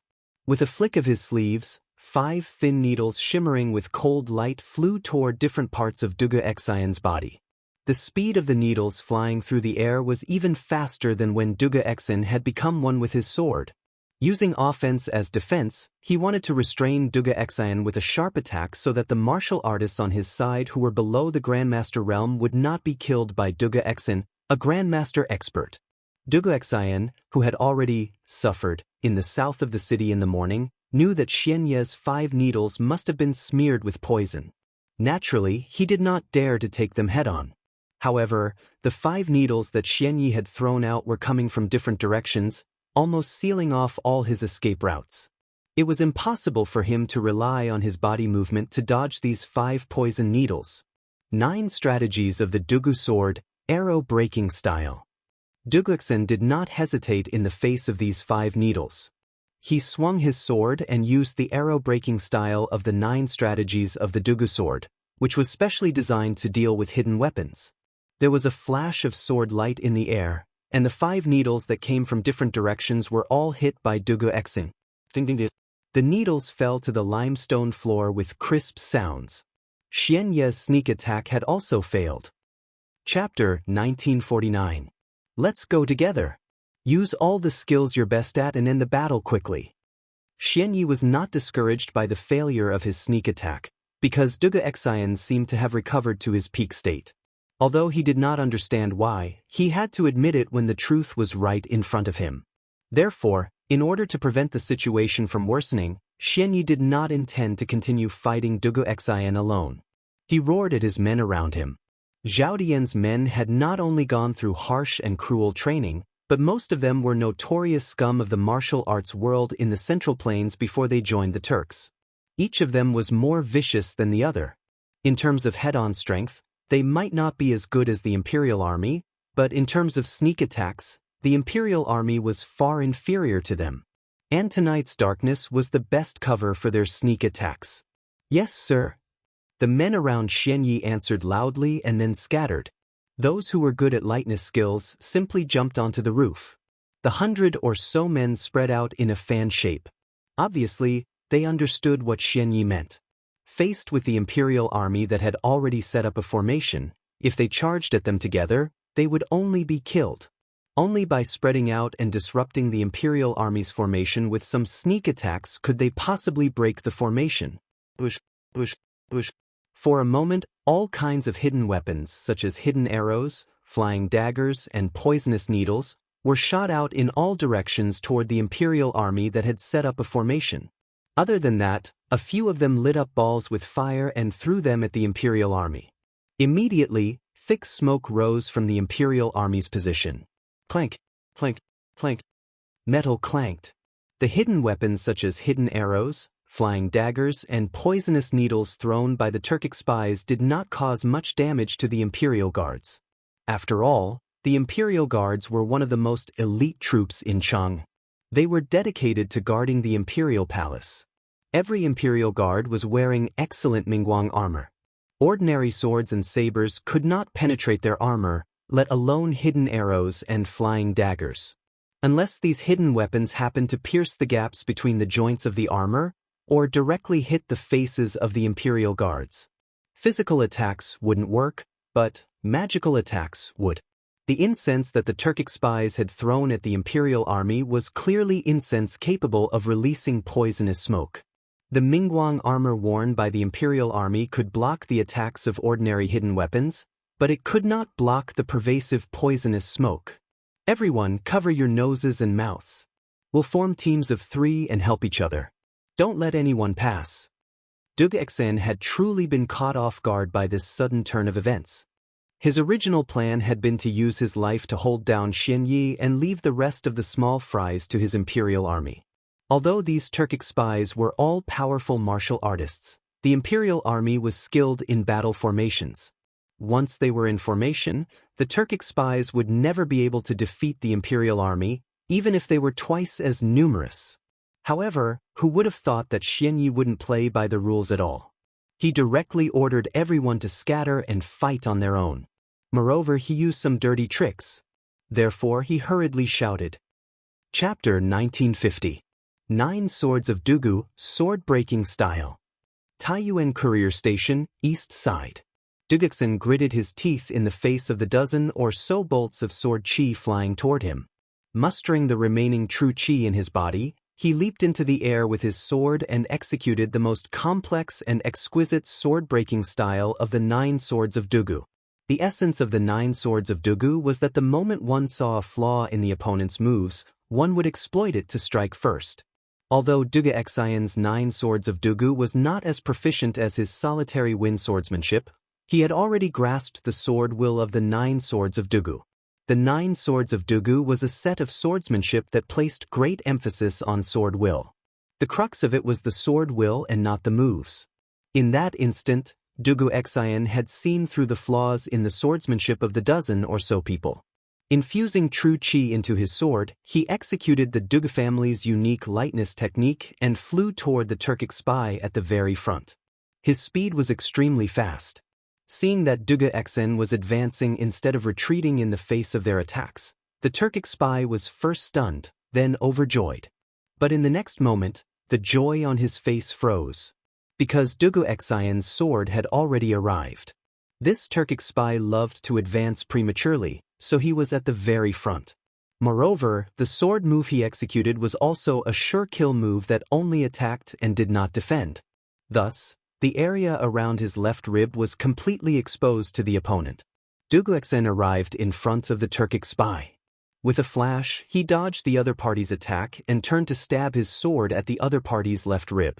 With the Turkic spy's current position, there was no way he could save him in time. Splat! This was the sound of a sharp blade piercing flesh. The sword in Dugu Xian's hand pierced through the Turkic spy's left rib and into his heart without any hindrance. Ah! The Turkic spy was only halfway through his wretched howl before he breathed his last and plummeted from the sky. Xian Yi, who was rushing towards Dugu Xian, and the others behind him all sucked in a breath of cold air when they saw this, and they couldn't help but slow down their advance. Fast. Too fast. From the moment he swung his sword to the moment he killed his opponent, it took less than 2 breaths of time. In other words, it was only the time of one move. Before this, who would have thought that Dugu Xian would be able to kill a martial arts expert at the peak of Qi transforming stage in a single move? Didn't they say that Dugu Xian was heavily injured and had less than 1/10 of his strength left? But why was this guy even more ferocious than before? In fact, it was not that Dugu Xian had become stronger. On the contrary, his current state of strength was far inferior to when he had not been injured in the morning. There was no doubt about this. His current state only looked very fierce, but only he knew the actual state of his body. Whether it was injuring more than a dozen Turkic spies with a single sword or killing a Qi transformation stage expert with a single move, Dugu Xian had done it under the premise of overdrawing his own life potential. In addition, the solitary 9 swords and solitary wind swordsmanship were indeed exquisite and peerless supreme swordsmanship, and he had to pay a heavy price for it. Bam! The Turkic spy whose heart had been pierced by Dugu Xian's sword fell heavily to the ground. At the same time, Dugu Xian also landed on the roof. However, if one were to look closely, one would be able to see that his body was a little unstable at this moment. However, the night was very dark. Although there were many scattered torches on the ground, the light on the roof was still very poor. Thus, Xian Yi and the others did not notice this detail. Who else? Bring it on if you don't want to die. I, Dugu Xian, will accompany you to the end. Dugu Xian roared as he faced Xian Yi and the others with his sword in hand. There was a hint of heroism and arrogance in his voice. Apart from that, there was also a hint of the sorrow of a hero at the end of his road. Dugu Xian knew that he was truly an arrow at the end of its flight. He could not hold on for much longer. If the other party charged at him without regard for anything else, he would probably only be able to last a few rounds at most. However, the people behind Xian Yi were frightened out of their wits by Dugu Xian's arrogant roar. They all stopped their attacks and landed on the roof. Xian Yi was enraged when he saw this. He roared angrily and said, "You bastard!" He roared, "A bunch of idiots! He's just scaring you. Are you so easily frightened? Even if he wasn't injured, even if he was in peak condition, he still wouldn't be a match for us. All of you, attack together and finish him off as quickly as possible. Kill anyone who dares to take another step back." Xian Yi couldn't be blamed for being so angry. The situation on the battlefield was truly very unfavorable for them. Their 10-some experts were being held back by Duga Xen alone while the rest of them were fighting with the 200-some Imperial Army soldiers. The Imperial Army soldiers were in groups of 3, helping each other out. Their coordination was ingenious, and they fought very methodically. As a result, Xian Ye's men were at a complete disadvantage. In just a few moments, several of their men had already died at the hands of the Imperial Army. In such a situation, every time they lost a man, the pressure on the survivors would increase. This was because the Imperial Army soldiers who had been besieging Duga Xen would go and help the other Imperial Army soldiers who were still fighting after they were freed up. This was a chain effect. Once they were at a disadvantage, it would only get worse and worse until all of them died here. The people behind Xian Yi couldn't help but be stunned when they heard this, but they quickly reacted. That's right. Didn't they already defeat Duga Xen in the south of the city when he wasn't injured? Although they didn't know why Duga Xen looked so fierce now, it was impossible for him to have recovered from the injuries he suffered in the morning. As such, their chances of defeating Duga Xen again would be even higher. That's right, these people were the ones who had followed Xian Yi in the morning to ambush and injure Duga Xen in the south of the city. Understanding this, the crowd gathered their morale. Under Xian Ye's lead, they once again raised their swords and stabbed at Duga Xen. Duga Xen groaned inwardly. He had taken the initiative to attack and kill a peak chi transforming expert with one strike in order to intimidate these people and make them cower in fear. This way, he could buy as much time as possible for Li Tai to escape. However, Xian Yi didn't fall for it. He had no choice but to raise his sword and continue fighting. After all, the Imperial Army's victory wasn't assured yet. He still had to buy time for the Imperial Army. However, there were some things that couldn't be done with persistence. Duga Xian's solitary 9 swords and solitary wind swordplay were exquisite, but these 2 swordplay only attacked and didn't defend. They consumed a lot of qi. After the previous 2 strikes, Duga Xian's qi was almost depleted. Even the cleverest housewife couldn't cook a meal without rice. Even if he forcefully raised his qi, it would be difficult for him to withstand this round of attacks from Xian Yi and the others. This was indeed the case. After Duga Xen found the weakness of the 2 Turkic spies and stabbed them with his sword, the other 2 Turkic spies stabbed at his back like lightning. At the same time, Xian Yi flicked his sleeve and 3 thin needles flew toward Duga Xian's left and right shoulders, as well as 3 inches above his dantian. In the blink of an eye, Duga Xen seemed to have fallen into a desperate situation. The situation changed so quickly that it caught everyone off guard. Duga Xen used his light body movement technique to dodge, but due to the lack of qi, his movements were still half a beat too slow. The 2 long swords directly pierced through Duga Xian's shoulder blades, while the 3 thin needles that flew towards him pierced into his left and right shoulders and abdomen respectively. Compared to the position that Xian Yi had originally aimed at, the needles were about an inch off target.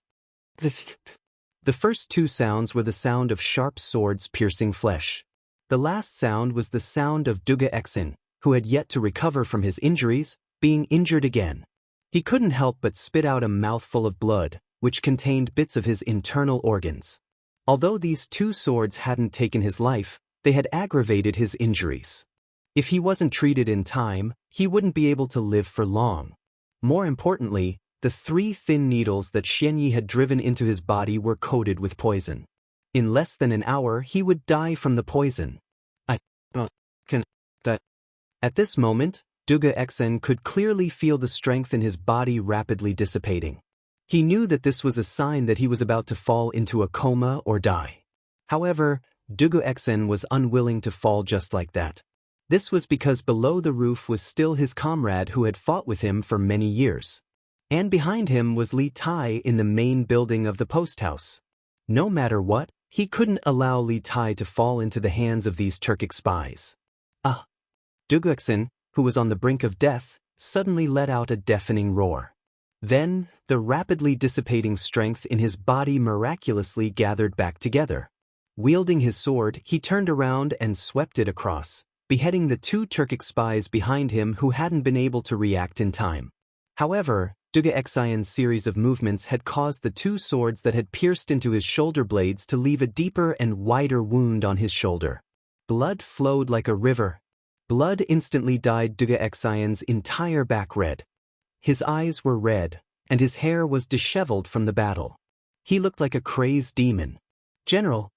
Duga Xian's roar finally attracted the attention of the Imperial Army soldiers who were fighting with the Turk spies. Seeing Duga Xian's figure swaying on the roof with two swords sticking out of his back, the eyes of the Imperial Army soldiers turned bloodshot, their eyes bulging out of their sockets. The man on the roof was not only their respected commander, but he had also ignored his injuries to face the enemy's strongest experts alone. How many generals in the world would cherish their soldiers so much? Protect the general!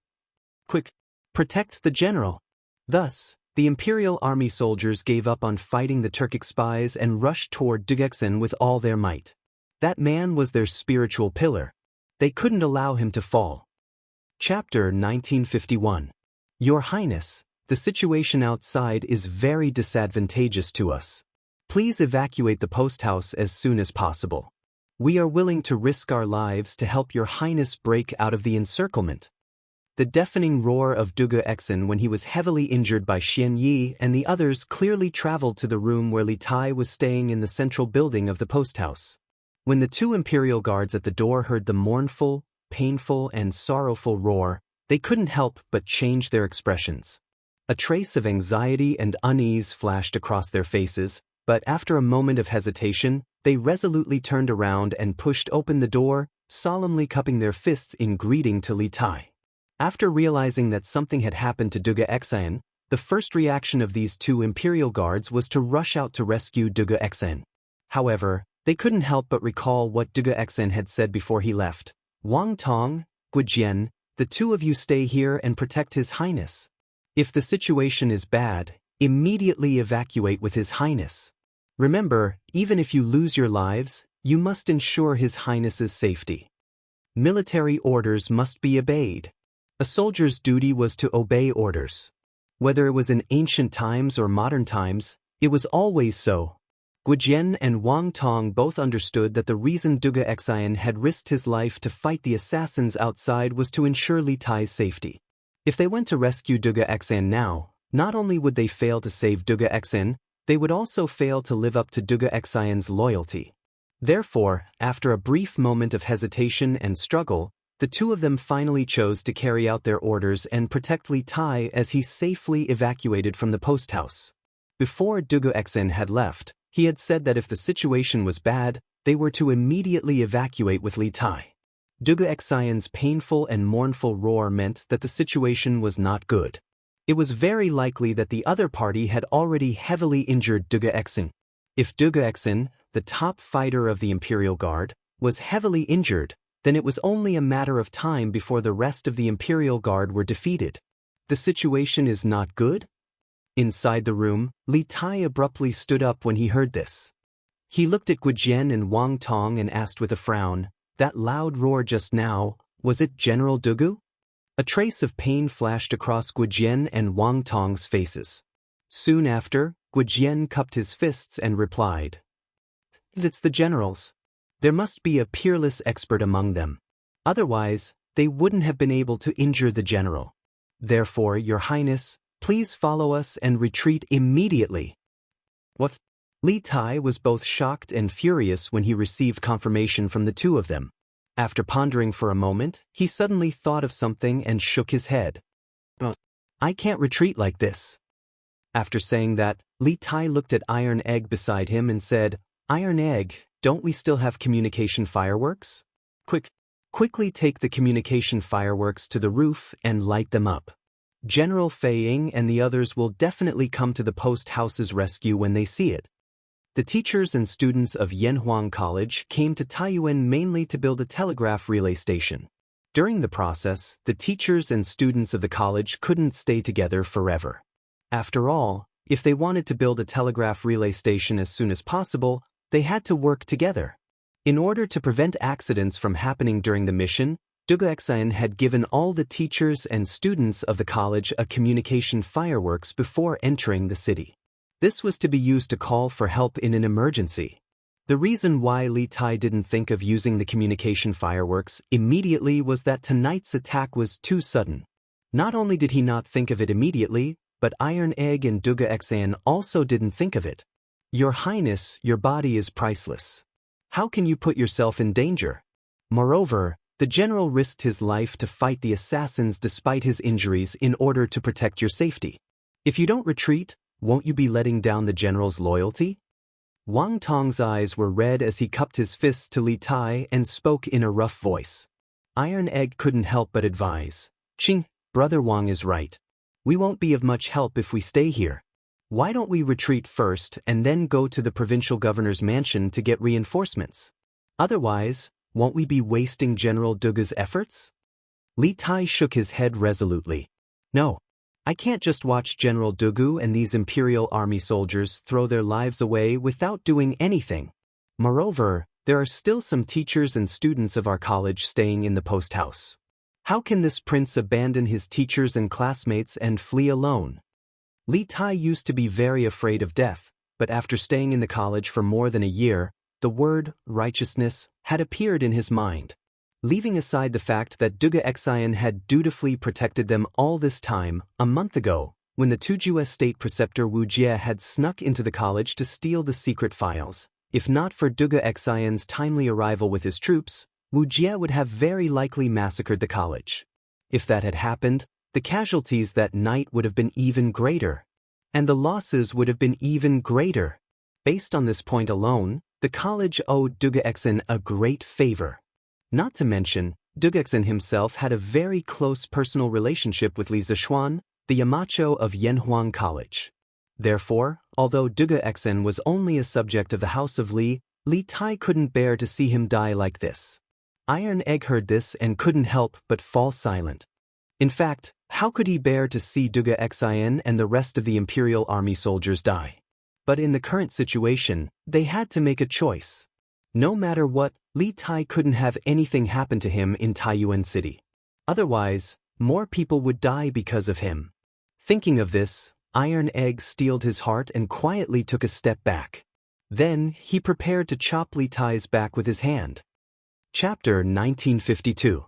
Just as Li Tai was debating if he should stay behind and fight to the death with the Imperial Army and the Academy, Duga Xian, who had been heavily injured on the east side of the courier hostel, finally could not hold on any longer. Facing forward, he fell straight to the ground.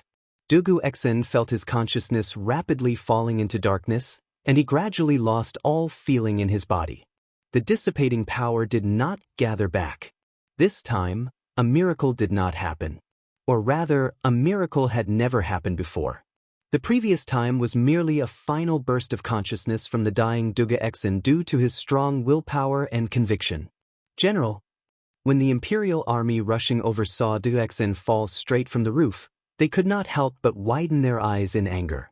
They quickened their steps, ignoring the Turkic spies chasing after them, and ran even faster in the direction of Dugu Xian's fall.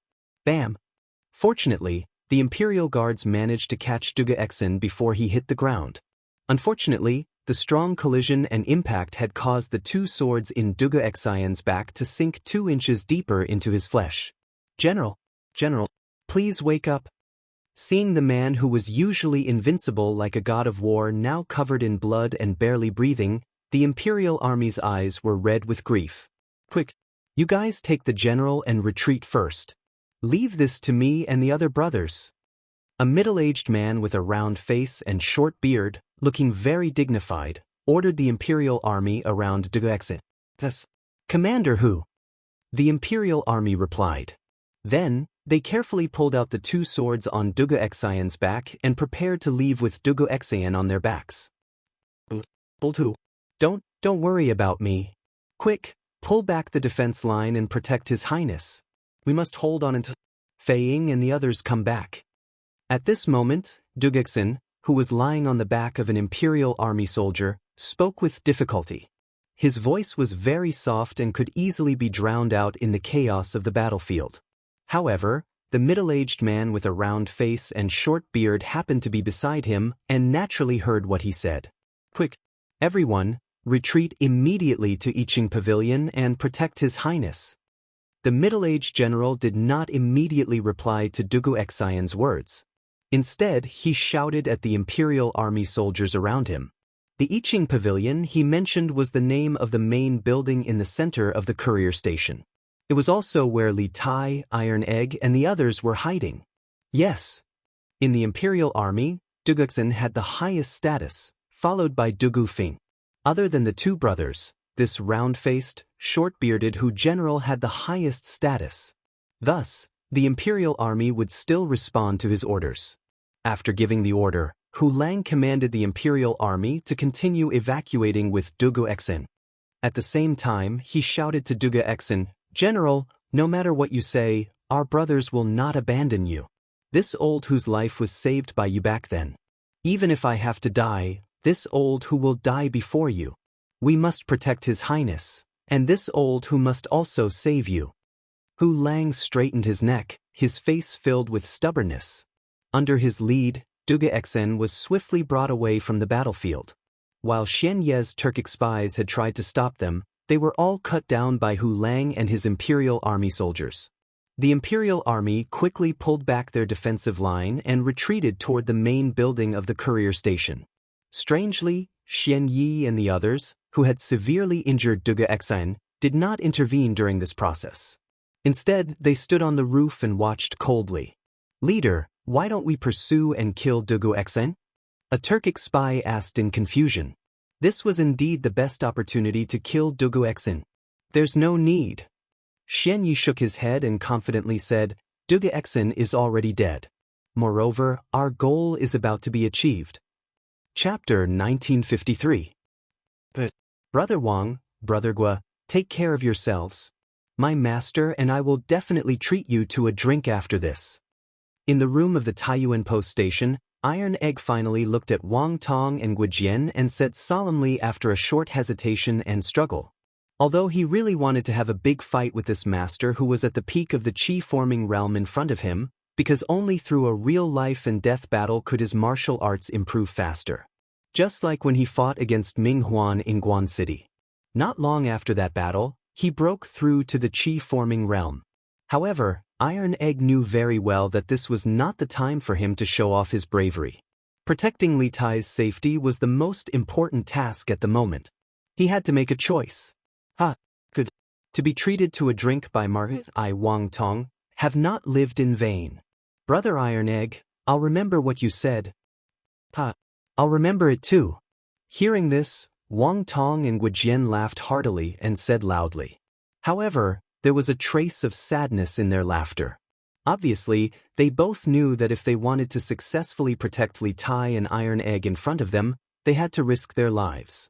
After this battle, there was a high chance that they would lose their lives.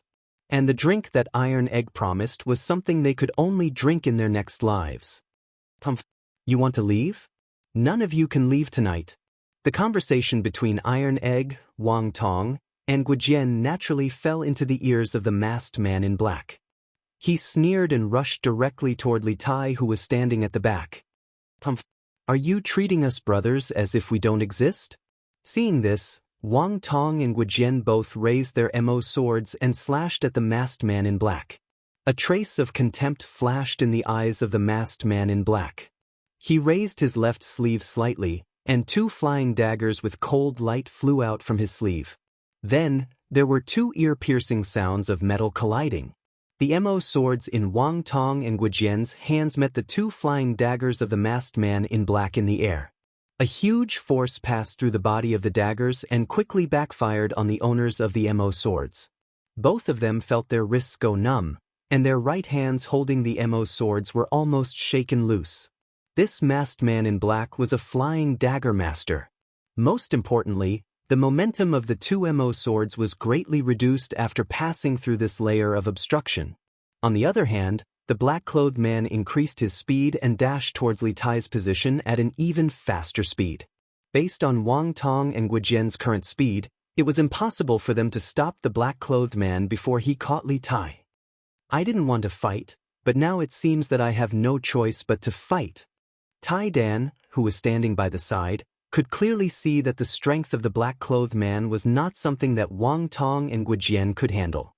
Even if the two of them fought with their lives on the line, they would not be able to delay the black-clothed man until Li Tai and Tai Dan escaped. Therefore, Iron Egg drew out the long sword at his waist and took the initiative to meet the masked man in black who was rapidly approaching them. This was the second move of the 9 Taishen swords. The masked man in black sneered and changed his direction midway. He decisively abandoned Li Tai and turned to stab at Iron Egg with his sword. It turned out that the previous move was just a cover to lure Iron Egg to take the initiative to make a move. In this way, he could find the flaw in Iron Egg's swordsmanship after Iron Egg hurriedly made a move and kill Iron Egg directly. At this critical moment, Iron Egg's eyes flashed. He raised the long sword he borrowed and changed his swordsmanship midway. His sword was like a magnet, firmly sucking Ming Huan's long sword. His whole body leaned back, forming a small angle with the ground. The 38th move of the Taiji swordsmanship, Phoenix Wings Spread. Iron Egg's wrist moved slightly and twirled the sword twice. The masked man's long sword strength was immediately deflected by Iron Egg. Sacrificing oneself to follow others, failing to lead in, pulling out 1,000 pounds with 4 tails. Chapter 1954. I'm sorry. With your insignificant strength, I can defeat you fair and square. But this is a serious matter. Lord Guard will not allow any mistakes. Besides, I'm in a hurry. In the guest room of the Iching Pavilion in the Taiyuan courier station, the black-clothed masked man sneered. He retreated to the door and opened it. He reached out and took out a lit incense stick. After closing the door, the black-clothed masked man returned to the room. Seeing Iron Egg's puzzled expression, the black-clothed masked man explained, "This is called soul-breaking incense. It has a very light smell and is difficult to detect. Those who are poisoned by this incense will be poisoned in a quarter of an hour. When the poison takes effect, your body will be as soft as cotton and you will lose all your inner strength. Now, you are all lambs waiting to be slaughtered." Poof! As he spoke, the black-clothed masked man first broke the half-burnt incense in his hand. Then, he thrust his sword forward and pierced Wharton's heart without missing a beat. With Wharton's current state, he was unable to dodge the black-clothed man's sword, so he could only watch as the long sword pierced his chest. Under the effect of the soul-severing incense, he didn't feel any pain at first, but when the sharp sword was about to touch his heart, he felt a trace of throbbing and intense pain, but in the next moment, all of his consciousness completely dissipated. Just as the masked man had said, at this moment, Tai Dan, Li Tai, Gujian, and Wang Tong were like lambs that were waiting to be slaughtered, and the black-clothed masked man was the butcher that held the butcher's knife. When facing this butcher, the lambs could only wait for death and didn't have the slightest ability to resist. Brother Wang. Old Wang. Seeing that Wang Tong was killed, Iron Egg and Gujian's eyes were filled with anger. If looks could kill, the masked man in black would have been cut into countless pieces by their looks. Don't worry, it will be your turn soon. The black-clothed man sneered and pulled out his sword from Wharton's chest. He then turned to look at Gujian, who was closer to him.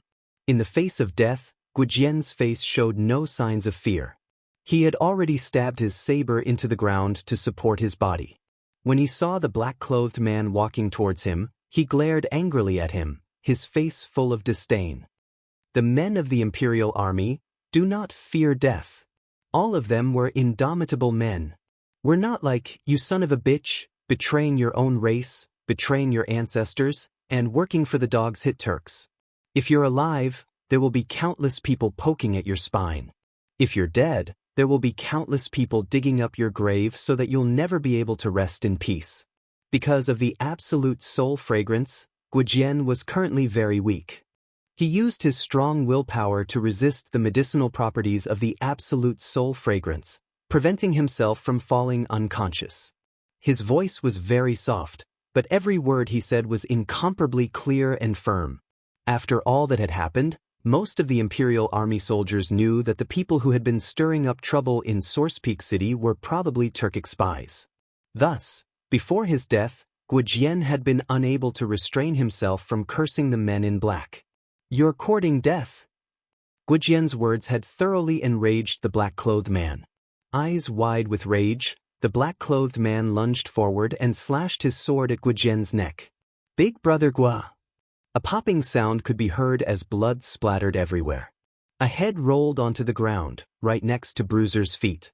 Bruiser staggered backward a couple of paces, his face filled with grief and boundless rage. He couldn't stop himself from trembling, not from fear, but from rage that came from the depths of his heart. Seeing his companions mercilessly slaughtered by the black-clothed man one after another, Iron Egg's rage had reached a boiling point. But at this time, anger was of no use.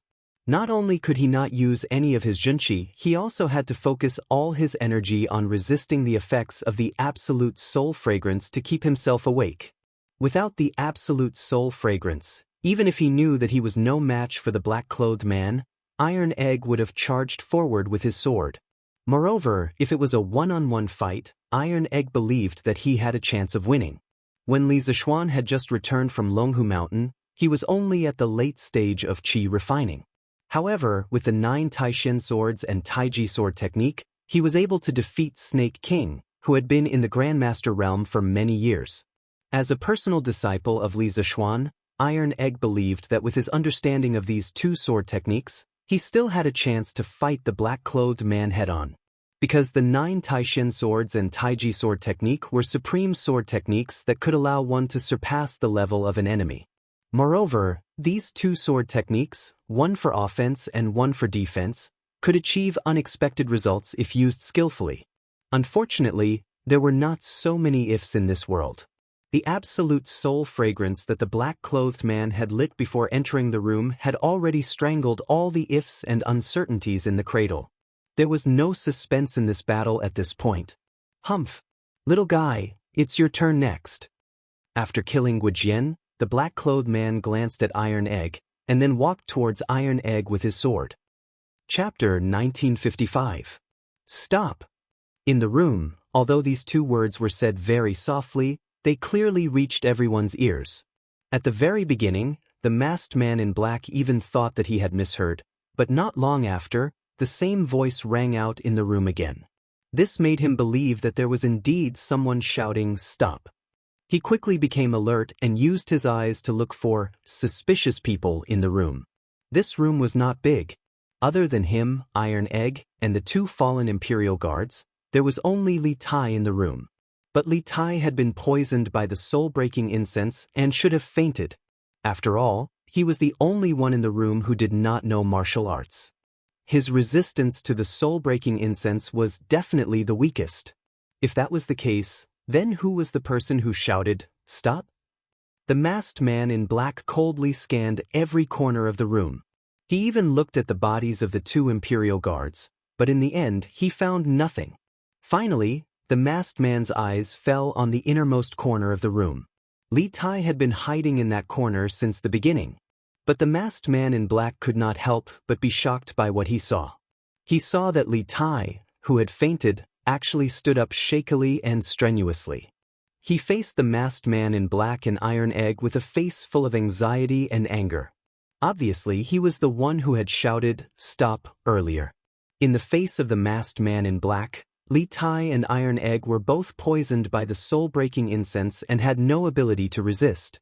Under such circumstances, would Li Tai's "stop" really work? Obviously not. A hint of a smile appeared at the corner of the black-clothed man's eyes. He said to Li Tai indifferently, "Your Highness, these people are just servants. If you kill them, then kill them. Why are you in such a hurry?" As he spoke, he retracted his gaze, raised his sword, and continued to slash at Bruiser's neck. "Stop!" In the room, although these 2 words were said very softly, they were clearly heard by everyone. At the very beginning, the masked man in black even thought that he had misheard, but not long after, the same voice rang out in the room again. This made him believe that there was indeed someone shouting, "Stop!" He quickly became alert and used his eyes to look for suspicious people in the room. The room was not big. Other than him, Iron Egg, and the 2 fallen Imperial Guards, there was only Li Tai in the room. But Li Tai had been poisoned by the soul-breaking incense and should have fainted. After all, he was the only one in the room who did not know martial arts. His resistance to the soul-breaking incense was definitely the weakest. If that was the case, then who was the person who shouted, "Stop"? The man in black coldly scanned every corner of the room. He even examined the bodies of the 2 Imperial guards, but in the end he found nothing. Finally, the man in black's eyes fell on the innermost corner of the room. Li Tai had been hiding there from the beginning. Just one look and the man in black could not help but be shocked. He saw that Li Tai, who had been unconscious, actually stood up shakily and strenuously. He faced the man in black and iron egg with a face full of anxiety and anger. Obviously, he was the one who had shouted, "Stop," earlier. In the face of the man in black, Li Tai and Iron Egg were both poisoned by the soul-breaking incense and had no ability to resist. Under such circumstances, would Li Tai's "stop" really work? Obviously not. A hint of a smile appeared at the corner of the black-clothed man's eyes. He said to Li Tai indifferently, "Your Highness, these people are just servants. If you kill them, then kill them. Why are you in such a hurry?"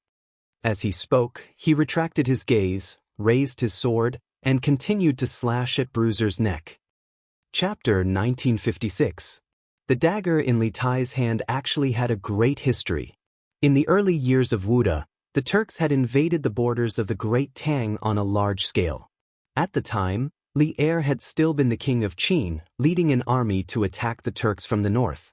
He had won one battle after another, and after killing the leader of one of the tribes, Li Er had seized an extremely exquisite dagger. From that moment on, this dagger had been used to cut up many cattle and sheep in his military career. In Li Er's hands, this dagger was used more as a cutlery than as a tool for killing.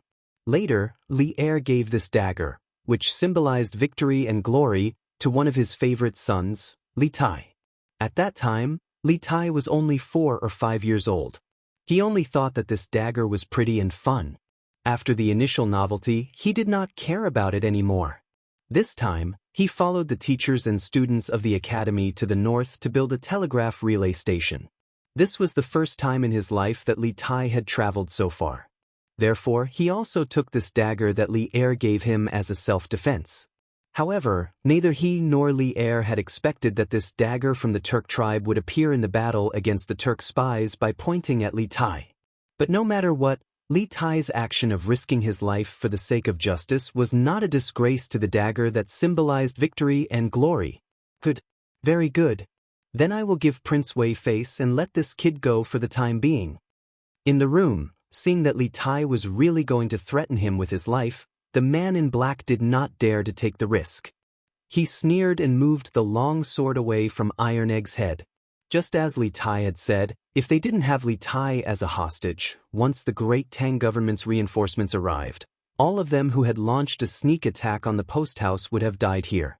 Furthermore, even if they managed to evacuate the post house before the Tang Empire's reinforcements arrived, their mission would still be considered a failure if they failed to capture Li Tai alive. This was because Zhao Dian might have already fallen into the hands of the Tang Empire's officials. If they failed to capture Li Tai alive as a hostage, Zhao Dian's life would be in danger. The dagger in Li Tai's hand actually had a great history. In the early years of Wuda, the Turks invaded the borders of the Tang Empire. At that time, Li Er, who was still the king of Qin, led an army to attack the Turks from the north. Along the way, he won one battle after another and could be said to be an irresistible force. After killing the leader of a tribe, Li Er seized an extremely exquisite dagger. Since then, Li Er's military career, this dagger had been used to dissect many cattle and sheep. In Li Er's hands, this dagger was more used as a tableware rather than a tool to kill. Later, Li Er bestowed this dagger, which symbolized victory and glory, to one of his favorite sons, Li Tai. At that time, Li Tai was only 4 or 5 years old. He only thought that this dagger was pretty and fun. After the initial novelty, he did not pay attention to it anymore. This time, he accompanied the teachers and students of the academy to the north to build a telegraph relay station. This was the first time that Li Tai had traveled so far in his life. Therefore, he also took this dagger that Li Er had bestowed upon him as a self-defense. However, neither he nor Li Er had expected that this dagger from the Turks would appear in the battle against the Turk spies by pointing at Li Tai himself. But no matter what, Li Tai's act of risking his life to fight for justice today was not a disgrace to this sword that symbolized victory and glory. Chapter 1957. Silence. Outside Iching Pavilion, the Imperial Army and the Turkic spies had been locked in a fierce battle a moment ago, but with the roar of the man in black, the noisy courtyard instantly fell silent. Both sides turned their gazes to the man in black and Li Tai standing in front of him. "Your Highness." Seeing that the man in black had taken Li Tai hostage, the Imperial Army was alarmed. Without needing Hu Longjiang's orders, the Imperial Army automatically changed their formation and completely surrounded the man in black and Li Tai. At this moment, the actions of the man in black and Li Tai were rather strange. Li Tai was holding a dagger, but the dagger was pointed at his neck. The man in black had placed his sword on Li Tai's shoulder, but for some reason, the sword was still some distance away from Li Tai's neck. At first glance, it seemed like the man in black did not want Li Tai to die. No matter how one looked at it, it was strange. It was like a robber holding a hostage. The hostage wanted to die, but the robber wanted to protect the hostage. It didn't make sense at all. However, such a thing that defied common sense had really happened. "Protect His Highness." At this moment, Hu Longjiang reacted and shouted loudly. The Imperial Army pointed their swords at the man in black who had just come out of Iching Pavilion. As for the Turkic spies behind them, they could no longer care about them. If something happened to Li Tai, their mission in Taiyuan would be considered a complete failure, and none of them would be able to escape Li Er's punishment. However, because the man in black had placed his sword on Li Tai's shoulder, the Imperial Army did not dare to make any moves. After all, Li Tai's life was still in the hands of the man in black. "Ha! Aning, you've succeeded." At this moment, a thin-masked man flew down from the roof of Iching Pavilion. It was Xian Yi, who had been fighting with Dugu Xian earlier. Xian Yi landed steadily beside the black-clothed man. After glancing at Li Tai, who was standing in front of the black-clothed man, Xian Ye's hanging heart immediately returned to his stomach. He let out a light breath and smiled faintly. That's right, the black-clothed man who had sneaked into the room to capture Li Tai was Zhao Dian's second-in-command, Tiani. Previously, Xian Yi had led his men to attack the post house from the front, attracting most of the Imperial Army to the east side of the post house. Even Dugu Xen, the commander of the Imperial Army who had yet to recover from his injuries, had personally left his room to participate in the battle. Thus, there were very few Imperial Army soldiers left to protect Li Tai. This gave Sky Eagle a chance to sneak into Iching Pavilion. Seeing Xian Yi fly over, Sky Eagle nodded in greeting before replying, "This is all thanks to you and your brothers holding back the majority of the Imperial Army's forces. Let's take King Wei away now and go back to rescue the guard master." Xian Yi nodded and said, "That's how it should be." At this moment, Sky Eagle coldly said to Li Tai, "Your Highness King Wei, it's time for you to fulfill your promise, right? This seat has no intention of harming your life. As long as you get these Imperial Army soldiers to open a path for us to leave, this seat will naturally protect you. Your status is noble, and your body is priceless. You shouldn't be willing to exchange your life for ours, right?" In principle, Sky Eagle didn't want Li Tai to die because he needed to use Li Tai as a hostage to rescue Zhao Dian. However, this didn't mean that he didn't dare to kill Li Tai.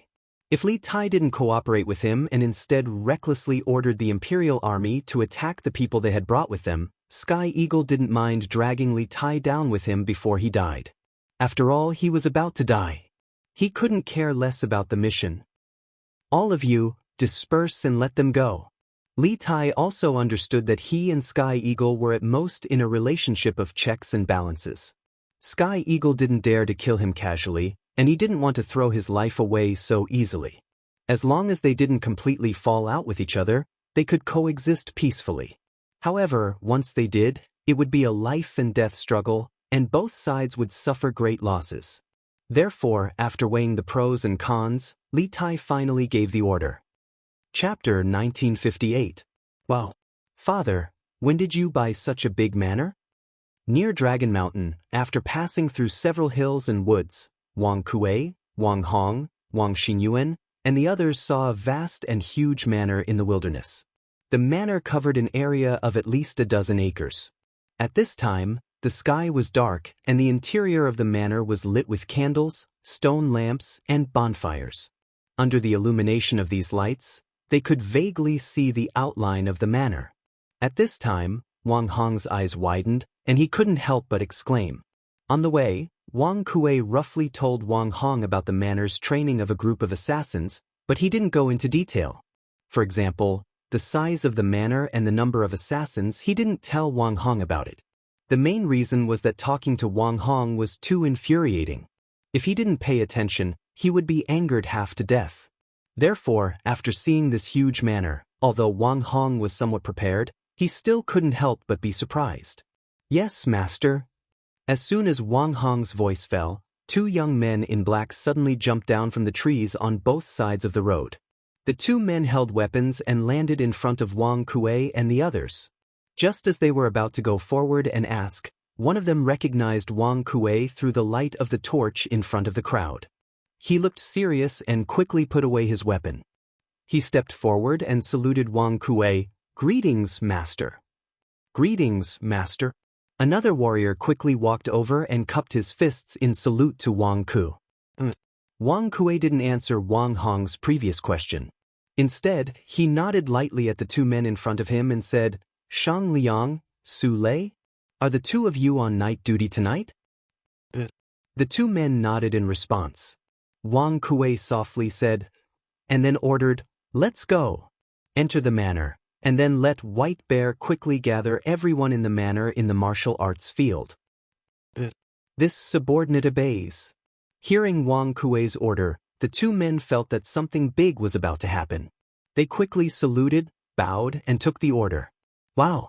Father, when did you buy such a big manor?" Near Dragon Mountain, after passing through several hills and woods, Wang Kuei, Wang Hong, Wang Xinyuan, and the others saw a luxurious and huge manor in the wilderness. The manor covered an area of at least a dozen acres. At this time, the sky was dark and the manor was lit with candles, stone lamps, and bonfires. Under the illumination of these lights, they could vaguely see the outline of the manor. At this time, Wang Hong widened his eyes and could not help but exclaim. On the way here, Wang Kuei roughly told Wang Hong that the manor had trained a group of assassins, but he didn't go into detail. For example, he didn't tell Wang Hong the size of the manor and the number of assassins.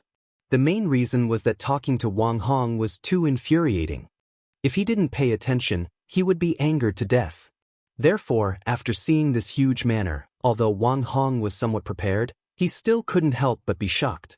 "Yes, master."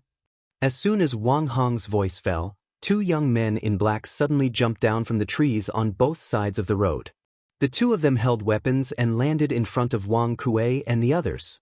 Just as they were about to go forward and ask, one of them recognized Wang Kuei through the light of the torch in front of the crowd. He looked solemn and quickly put away his weapon. He stepped forward and saluted Wang Kuei. "Greetings, master."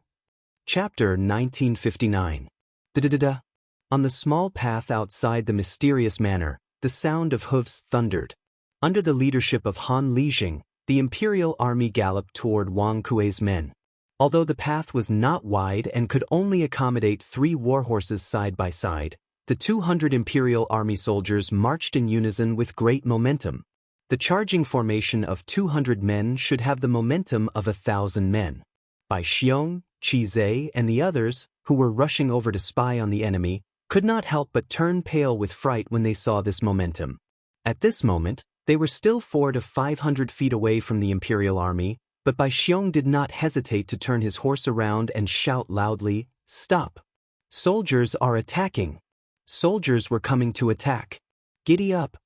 Although White Bear was a martial arts master at the peak of Qi transforming stage, he did not have the courage to fight against such a well-trained cavalry. Even if he was a martial arts master in the Grandmaster realm, he would not dare to fight head-on with such a large cavalry formation, not to mention that he was at the peak of Qi transforming stage. Unless these cavalrymen were all ordinary people who did not know martial arts. But was that possible? Obviously, it wasn't realistic. Therefore, White Bear King did not hesitate to turn around and retreat when he saw this. Qi Zhe and the others beside him naturally did not continue to stay when they saw him retreat. They hurriedly turned their horses around and galloped towards Wang Kuei. Soldiers? How could the soldiers have caught up to us so quickly? Wang Kuei, who was not far away, couldn't help muttering to himself in confusion after hearing White Bear's loud shout. Everyone listen up. Prepare to meet the enemy. For every soldier you kill, you'll be rewarded 100,000 yuan. At this critical moment, even though Wang Kuei was puzzled, he could only temporarily suppress the doubts in his heart. He waved his hand at the group of assassins and guards behind him and ordered loudly. At the same time, he, Wang Xinyuan, and Wang Hong quietly turned their horses around and walked towards the back of the group. As the leaders of this team, they naturally couldn't charge at the front. These people had been recruited by Wang Kuei from all over the country and had been willing to work as assassins under Wang Kuei for so many years. They were people who recognized money but not fate. Now that they heard Wang Kuei say that they would be rewarded with 100,000 yuan for every soldier they killed, their eyes all turned red and they rushed forward with their knives without any regard for their lives. At this moment, they didn't even have time to think about why there were soldiers here. Why would Wang Kai go against the government? Also, once they killed the soldiers, what would happen to them in the future? Of course, not everyone did not think about these problems. Some of the smarter ones had already predicted the current situation when Wang Kuei said on stage that he would lead them to build a career together.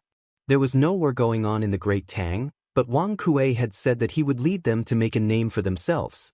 In this situation, what else could they make a name for themselves besides rebellion? Although some people had expected this, they had been under Wang Kuei's strict training for a long time. They had long lost the concept of a country. Although they were a little surprised at first, they did not reject the idea of rebellion. After all, they were all from poor families. None of them wanted to return to the past and continue living in poverty. Kills.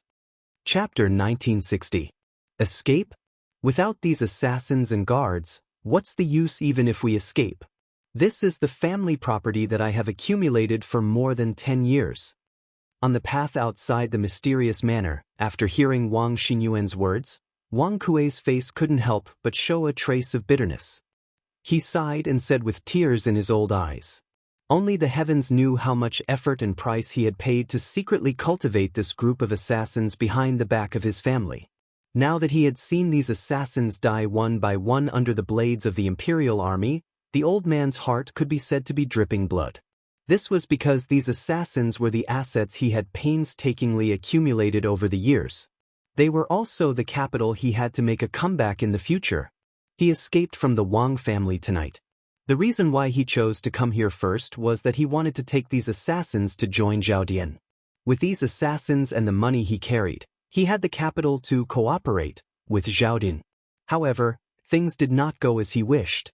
The assassins that he had cultivated for many years were likely to all die here tonight.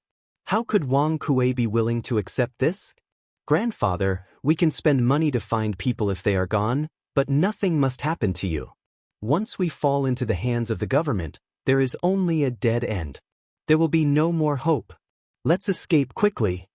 Seeing that Wang Kuei was still sighing sadly, Wang Xinyuan couldn't help but urge him. Wang Hong also hurriedly said at this time, "Yes. Father, you brought so much money this time. With money, where can't we find masters in the martial arts world? If these people are gone, then they are gone. Right now, it's more important to escape. Your son is only 32 this year. I haven't lived enough. I don't want to die so young." This guy, it was fine if he didn't open his mouth. Once he opened his mouth, he could anger people half to death. Wang Kuei was so angry that he almost couldn't catch his breath. The old man stroked his chest and glared angrily, raising his hand to hit his disappointing son. Wang Hong, however, had the foresight. Before Wang Kuei raised his hand, he had already run away. "Father, there's no time to lose. Your son will go to the front to help you open the way. You and Xinyun quickly follow." Wang Hong naturally didn't run toward the imperial guards. He ran toward the hill on the left side of the road. Before this guy ran away, he didn't forget to tell Wang Kuei. "Oh, you evil creature." Wang Kuei was so angry that he almost vomited blood, but he had already calmed down. He knew that the wisest choice at this moment was to follow Wang Xinyuan's advice and escape from the forest on both sides before his men were completely defeated. Therefore, he turned around and shouted to the guards not far away, "White Bear, Chizé, quick! Retreat!" Soon, under the escort of several guards and killers, Wang Kuei and Wang Xinyuan successfully climbed up the hill. After meeting up with Wang Hong on the hill, they went into the dense forest. Not only were the hills on both sides of the road overgrown with weeds, the trees were also dense. Coupled with the fact that it was dark at night, it would be difficult for the Imperial Guards to find them if they were to sneak in like this. In the field, Han Lijing also noticed the abnormality here. He could vaguely see a few figures darting into the forest beside the road. He knew something was wrong and quickly shouted, "Someone is escaping! Erhu, I'll leave this place to you. I'll go after them." After saying that, without waiting for Zhao Erhu's agreement, Han Lijing jumped up the hill on the left side of the road. At the same time, he put the Modeo back on his waist and took the bow and arrow from his back. After that, he knocked the arrow and shot 3 arrows in a row in the direction of the footsteps in the forest. Whoosh whoosh whoosh. The sky was dark and the forest was dense. Han Lijing didn't care whether the 3 arrows hit their targets or not. He ran in the direction of Wang Kuei and others while continuing to shoot arrows into the forest from the quiver. Chapter 1961. I didn't think that the mighty King of Wei would end up as our prisoner. Lord Wei's schemes are as wondrous as Kongming's. On the streets to the north of Source Peak City, Sky Eagle and Xianyi were galloping wildly on their horses. Li Tai was riding on the same horse as Xianyi. Sky Eagle couldn't help but feel heroic as he looked at Li Tai on his horse. Before they came, they actually had a certain degree of suspicion towards Zhao Dian's plan. However, due to Zhao Dian's usual prestige, even if they had doubts in their hearts, they had to carry out Zhao Dian's plan. But now, their measly 100-some people had managed to capture Li Tai from the Imperial Army. Tianying couldn't help but admire Zhao Dian's plans. Xianyi held the reins with one hand while his other hand was on Li Tai's shoulder, preventing the latter from escaping or making any small movements. When he heard this, he nodded in deep agreement and said, "Lord Guard's wisdom is indeed something that we are unable to fathom. However, Lord Guard's current situation is probably not good. We have to rush back to the inn as soon as possible and rescue Lord Guard." Tianying nodded and then turned around and shouted to the people behind him, "Everyone, pick up the pace. We must return to the inn in 30 minutes. The Turkic spies running behind Xianyi and Tianying loudly replied. They had run here when they came, so naturally, they had to run back when they went back. As for the warhorses Xianyi and Tianying were riding, they had taken 2 from the Imperial Army during the chaos when they left the relay station. The situation had been so urgent that they hadn't had time to find more warhorses, so only Xianyi and Tianying had been able to ride back. These Turkic spies are actually hiding in an inn? I just don't know which inn they are talking about in the city. Li Tai, who had his shoulder pressed down by Xianyi, could not move at all. He could not help but ponder to himself after hearing the conversation between Xianyi and Sky Eagle.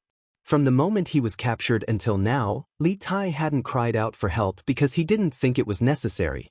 In this situation, there was no one in Source Peak City who could save him from Xianyi.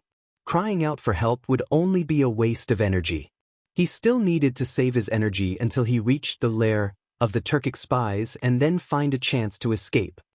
They had run here when they came, so naturally they had to run back when they went back. As for the warhorses Xianyi and Tianying were riding, they had taken 2 from the Imperial Army when they were leaving the relay station. The situation had been so urgent that they hadn't had time to find more warhorses, so only Xianyi and Tianying had been able to ride them back. These Turkic spies are actually hiding in an inn? I just don't know which inn they are talking about in the city. Li Tai, who had his shoulder pressed down by Xianyi, could not move at all. He could not help but ponder to himself after hearing the conversation between Xianyi and Sky Eagle. From the moment he was captured until now, Li Tai hadn't cried out for help because he didn't think it was necessary. In this situation, there was no one in Source Peak City who could save him from Xianyi.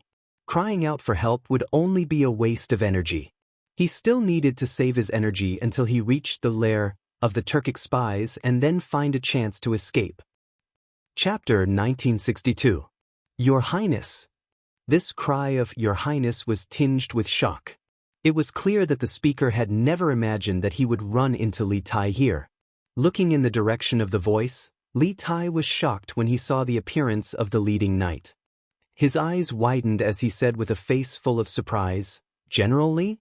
Why are you in Taiyuan City?" This was none other than Li Junxian. After capturing Zhao Din at Tongfu Inn, they had joined forces with Wang Chengwu and his 100-some Wang clan shadow guards to escort Zhao Din to the Bing Province Governor's residence. The Bing Province Governor's residence and Taiyuan Courier Station were both to the north of Taiyuan City, so Xian Yi and Li Junxian's forces had run into each other. What? It's His Highness? Behind Li Junxian, Wang Chengwu couldn't help but be alarmed by their conversation. He hurriedly urged his horse forward and carefully looked. As expected, Li Tai was seated on the horse at the very front. He was both shocked and furious. Thus, Wang Chengwu unsheathed his saber and shouted at Xian Yi and the others, "Li Tai, you're the first prince of the Tang dynasty. Which scoundrel dares to kidnap His Highness? If you know what's good for you, immediately release His Highness and dismount. Otherwise die." Although Wang Chengwu had fought with Xian Yi during the day, the light in the night was poor. Moreover, Xian Yi's men were all dressed in black and had their faces covered. Without fighting, it was very difficult to identify them. Otherwise die. The moment these words were spoken, the Wang clan shadow guards behind Wang Chengwu and the Tensum cavalry led by Li Junxian unsheathed their weapons and began to confront Xian Yi's men. Commander Wang? Commander Wang, I hope you've been well since we last met. Wang Chengwu didn't recognize Xian Yi, but Xian Yi recognized Wang Chengwu. Xian Yi couldn't help but feel happy. He immediately took 2 steps forward and looked at Wang Chengwu with a smile that wasn't a smile. Your Highness? This Your Highness was filled with great surprise. Clearly, the person who spoke had never expected to meet Li Tai here. Looking in the direction of the voice, Li Tai was shocked when he saw the face of the leading knight. He widened his eyes and said in surprise, "General Li? Why are you in Taiyuan City?" It was none other than Li Junxian. After capturing Zhao Din at Tongfu Inn, they had joined up with Wang Chengwu's 100-some Wang clan hidden guards to escort Zhao Din to the Bing Province Governor's residence. The Bing Province Governor's residence and Taiyuan Courier Station were both to the north of Taiyuan City, so Xian Yi and Li Junxian's forces had met halfway. What? It's Your Highness? Behind Li Junxian, Wang Chengwu couldn't help but be alarmed by their conversation. He hurriedly urged his horse forward and carefully looked. As expected, Li Tai was seated on the horse at the very front. He was both shocked and furious. Thus, Wang Chengwu unsheathed his saber and shouted at Xian Yi and the others, "Li Tai, you're the first prince of the Tang dynasty. Which scoundrel dares to kidnap His Highness? If you know what's good for you, immediately release His Highness and dismount. Otherwise die."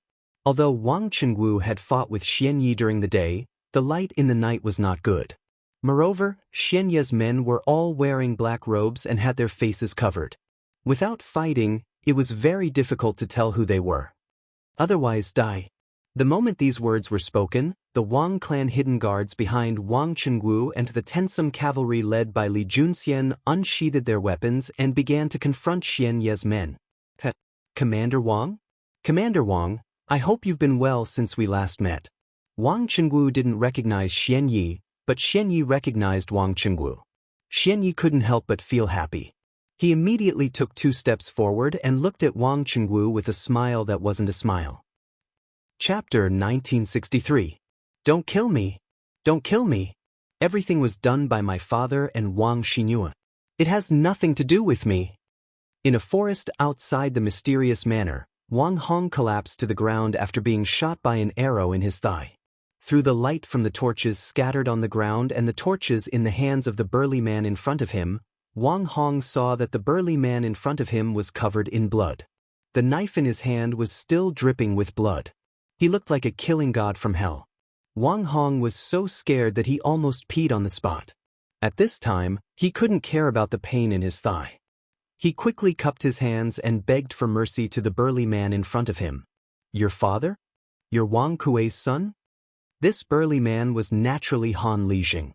As for the blood on his body, it was all the blood of the enemies he had fought before. He himself was not injured. Before this, although Han Lijing had never seen Wang Kuei, Wang Hong looked only in his 30s. He definitely couldn't be the rumored second elder of the Wang family. Therefore, after hearing Wang Hong beg for mercy, Han Lijing had this guess. But what my father did has nothing to do with me. I'm innocent. Wang Hong first nodded and admitted. Then, he quickly waved his hand and distanced himself from Wang Kuei. While they were talking, there was a rush of footsteps not far away. Then, a group of people holding torches came over. It was the Imperial Guards represented by Zhao Eru. "Master Han, all the remaining killers under Wang Kuei have been eliminated, but Wang Kuei is nowhere to be found." Zhao Eru came to Han Lijing, cupped his hands, and said, Han Lijing nodded. He pointed to Wang Hong on the ground and said to Zhao Eru, "Wang Kuei has escaped in advance. This is Wang Kuei's son. Take him back first." Hearing Han Lijing say that Wang Kuei had escaped, Zhao Eru frowned slightly, but he still cupped his hands and said, "Yes." After saying that, he waved his hand behind him. 2 Imperial Guards immediately came forward and lifted Wang Hong from the ground. Just as they were about to take him away, Han Lijing seemed to have suddenly thought of something. He quickly said, "Wait." The 2 Imperial Army soldiers subconsciously stopped in their tracks. They saw Han Li appear in front of Wang Hong in a flash. He looked at Wang Hong and asked in a deep voice, "Let me ask you. Before this, did anyone come over to inform you of the situation? They say that the Imperial Army is coming here to encircle and annihilate you?" Hearing Han Lijing's question for no reason, Wang Hong shook his head blankly and said, No. Who's going to tip us off?" "What? How is this possible?" Hearing this, Han Lijing's expression changed slightly, as if he had thought of something terrifying. He was stunned on the spot. Zhao Eru and the other members of the Imperial Army, including Wang Hong, were confused. After a moment of silence, Zhao Eru asked tentatively, "Master Han, do you want me to bring people to chase after Wang Kuei?" Zhao Eru knew a little about the situation of Zhao Dian and the other Turkic spies. According to what he knew, Wang Kuei was the key person in finding Zhao Dian's hiding place. The main purpose of the Imperial Army coming here this time was to capture Wang Kuei. Hearing this, Han Lijing immediately came to his senses and said anxiously, "No. You can't chase after Wang Kuei quick. Return to the post house quickly, His Highness might be in danger." "What? His Highness is in danger?" Zhao Eru couldn't help but be shocked when he heard this. He quickly asked, "Master Han, what do you mean by that?" Han Lijing didn't have time to explain to him at this time. He waved his hand and called for the rest of the Imperial Army to take Wang Hong away. He said, "There's no time to explain now. Brother Eru, leave a few of your men here to clean up the battlefield, and the rest of you follow me back to the post house immediately. The faster the better." Seeing that Han Lijing's expression was serious and didn't seem to be joking, Zhao Eru didn't dare to be careless. He quickly replied, "Okay. This general will make the arrangements right away." After a while, except for 7 or 8 Imperial Army soldiers who stayed to clean up the battlefield, the rest of the Imperial Army soldiers who were not injured or only slightly injured got on their horses under the leadership of Han Lijing and Zhao Eru and rushed toward the post house in Taiyuan City. The team of more than 100 people was like a fire dragon. They first flitted through the small paths near Longshan and quickly arrived at the main road in the city. "Master Han, what do you mean by what you said just now?" Zhao Eru and Han Lijing were walking side by side. At this time, he finally had the chance to get to the bottom of things with Han Lijing. "Hiya." Han Lijing controlled his horse and answered without turning his head. "Previously, General Dugu arranged for us to spy on Wang Kuei's secret manor near Longshan in the prison of the post house. The entire plan was overheard by a man in black on the roof beam. According to General Dugu, this man in black is very likely an expert under Zhao Dian's command. After Zhao Dian learned of our plan, it's very likely that he will be one step ahead of us and go to Wang Kuei's manor to inform him. On our side, after General Dugu gave the order, it will take time to mobilize the troops, and it will also take a lot of time for the army to arrive at the manor. Zhao Dian will definitely have the opportunity to send someone to inform Wang Kuei in advance before we arrive at the manor. However, when I asked the Wang family boy just now, he said that no one had informed him before we arrived. This means that both General Dugu and I have misunderstood. Zhao Dian never thought of informing Wang Kuei from the beginning to the end. To him, Wang Kuei is just an abandoned pawn. Tonight, he will very likely take advantage of the time when we go to Wang Kuei's manor and the rear is empty to launch a sneak attack on the post house. What? Zhao Dian and the others might launch a sneak attack on the post house? After listening to Han Lijing's analysis, Zhao Eru's eyes widened. A thick layer of fear and uneasiness quickly covered his face. Zhao Eru took 2 deep breaths and said anxiously, "This matter should not be delayed. Why don't you let me choose a group of light cavalry and hurry back to the post house? Nothing must happen to His Highness." In a place like the city where the terrain was not open, the marching speed of a group of 100 cavalry was definitely not as fast as that of a group of 10 cavalry. Therefore, Zhao Eru wanted to choose another small group of people to go back to the post house first. Han Lijing was also a veteran who had been on the battlefield and obviously understood this point. He nodded and said, "This old man will also go with you. I hope everything is not too late." The distance from the post house to Wang Kuei's manor near Longshan was actually not close. Even if they rode fast horses, it would take a long time to make the trip. Not to mention that the Imperial Guards had also spent a lot of time fighting with Wang Kuei's killers outside the mysterious manor. Han Lijing now had a very bad premonition in his heart. It was very likely that something had happened at the post house. Chapter 1964. Wang Clan Ancestral Home, Main Hall.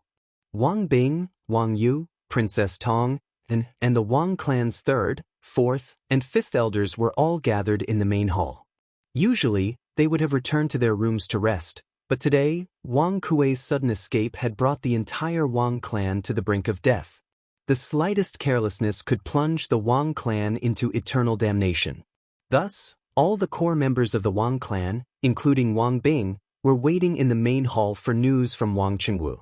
The atmosphere in the main hall was extremely oppressive. The maids and servants standing to the side didn't even dare to breathe too loudly. At this moment, a middle-aged steward walked in and whispered into Wang Yu's ear, "Master, the people we sent to Tongfu in have returned.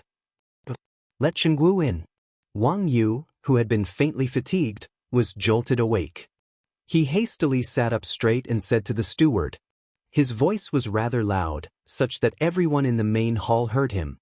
Wang Bing, Princess Tong, and the other 3 Wang clan elders all turned their gazes in Wang Yu's direction. The steward had an awkward expression on his face.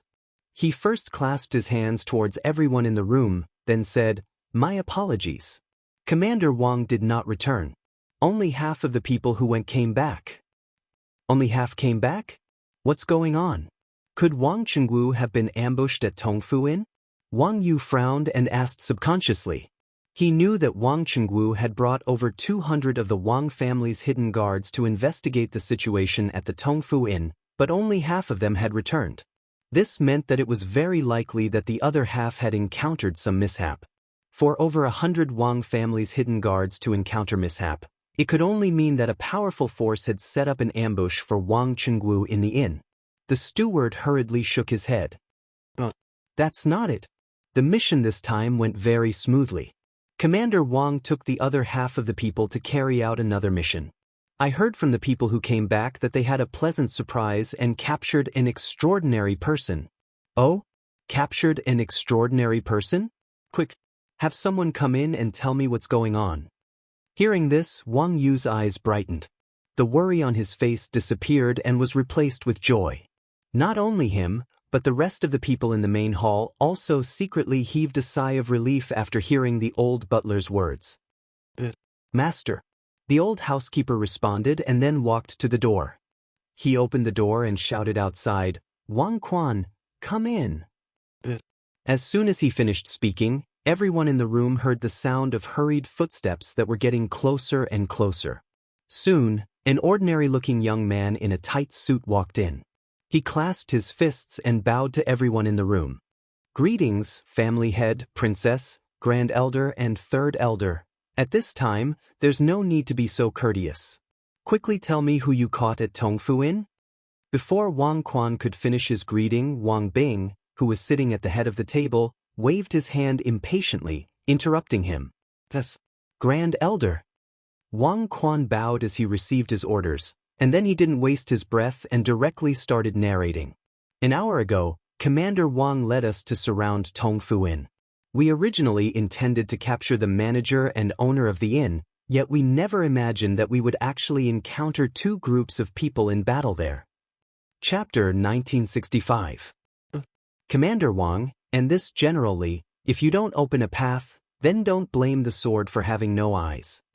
On the streets to the north of Taiyuan City, Xian Ye's men were locked in a tense standoff with the men led by Li Junxian and Wang Chengwu. After hearing Zhao Dian's words, Xian Yi clenched his teeth, a vicious light in his eyes. He pushed his dagger a little deeper into Li Tai's neck as he spoke to Wang Chengwu and Li Junxian. Just as Zhao Dian had said, as long as Li Tai was in his hands, Wang Chengwu and Li Junxian wouldn't dare to do anything to Zhao Dian. To Xian Yi, being able to directly save Zhao Dian in this situation was the best outcome. After all, Zhao Dian was their leader. If Zhao Dian couldn't return to the grasslands safely, then only death would await them. But it was clear that they couldn't win against more than 100 people, and this wasn't even considering the fact that Wang Chengwu and Li Junxian were two Grandmaster experts. Whether it was one-on-one or in a group battle, they were no match for them. Thus, Xian Yi could only act shamelessly and use Li Tai's life to threaten and hold down Wang Chengwu and the others. "You dare!" Wang Chengwu was furious when he saw this. He raised the saber in his hand and pointed it at Xian Yi. Saber intent suffused the air, and a shapeless gust of saber wind directly slashed apart the air between Wang Chengwu and Xian Yi. Fortunately, there was no one standing in front of Xian Yi, otherwise, this gust of saber energy would have been able to heavily injure them. Xian Ye's brow creased. He hadn't expected Wang Chengwu to attack him in this situation. Did Wang Chengwu not care about Li Tai's life? At this critical moment, he didn't have time to think. He hurriedly raised his true qi, tapped his feet lightly, and dodged to the side with Li Tai. "You!" Xian Yi was just about to say something when his voice abruptly stopped. Because the saber aura that Wang Chengwu had just sent out had stopped abruptly when it was about to approach the position where he and Li Tai were standing. It was clear that Wang Chengwu's saber intent had been extremely restrained. He had no intention of harming Xian Yi, retracting and releasing at will. Wang Chengwu's control over saber intent actually reached the level of freely withdrawing and releasing. Humiliation. Xian Yi felt humiliated. He recalled his actions just now. He was like a clown, being toyed with by Wang Chengwu. "Do you really think I don't dare to kill him?" A cold glint flashed across Xian Ye's eyes. He tightened his grip on the dagger in his hand and shouted angrily at Wang Chengwu. Wang Chengwu looked at Xian Yi with a mocking expression, pretending to be relaxed as he said, "If you really dared to make a move, you wouldn't have taken His Highness out of the way just now." "You?" Xian Yi was furious, but he was rendered speechless by Wang Chengwu's words.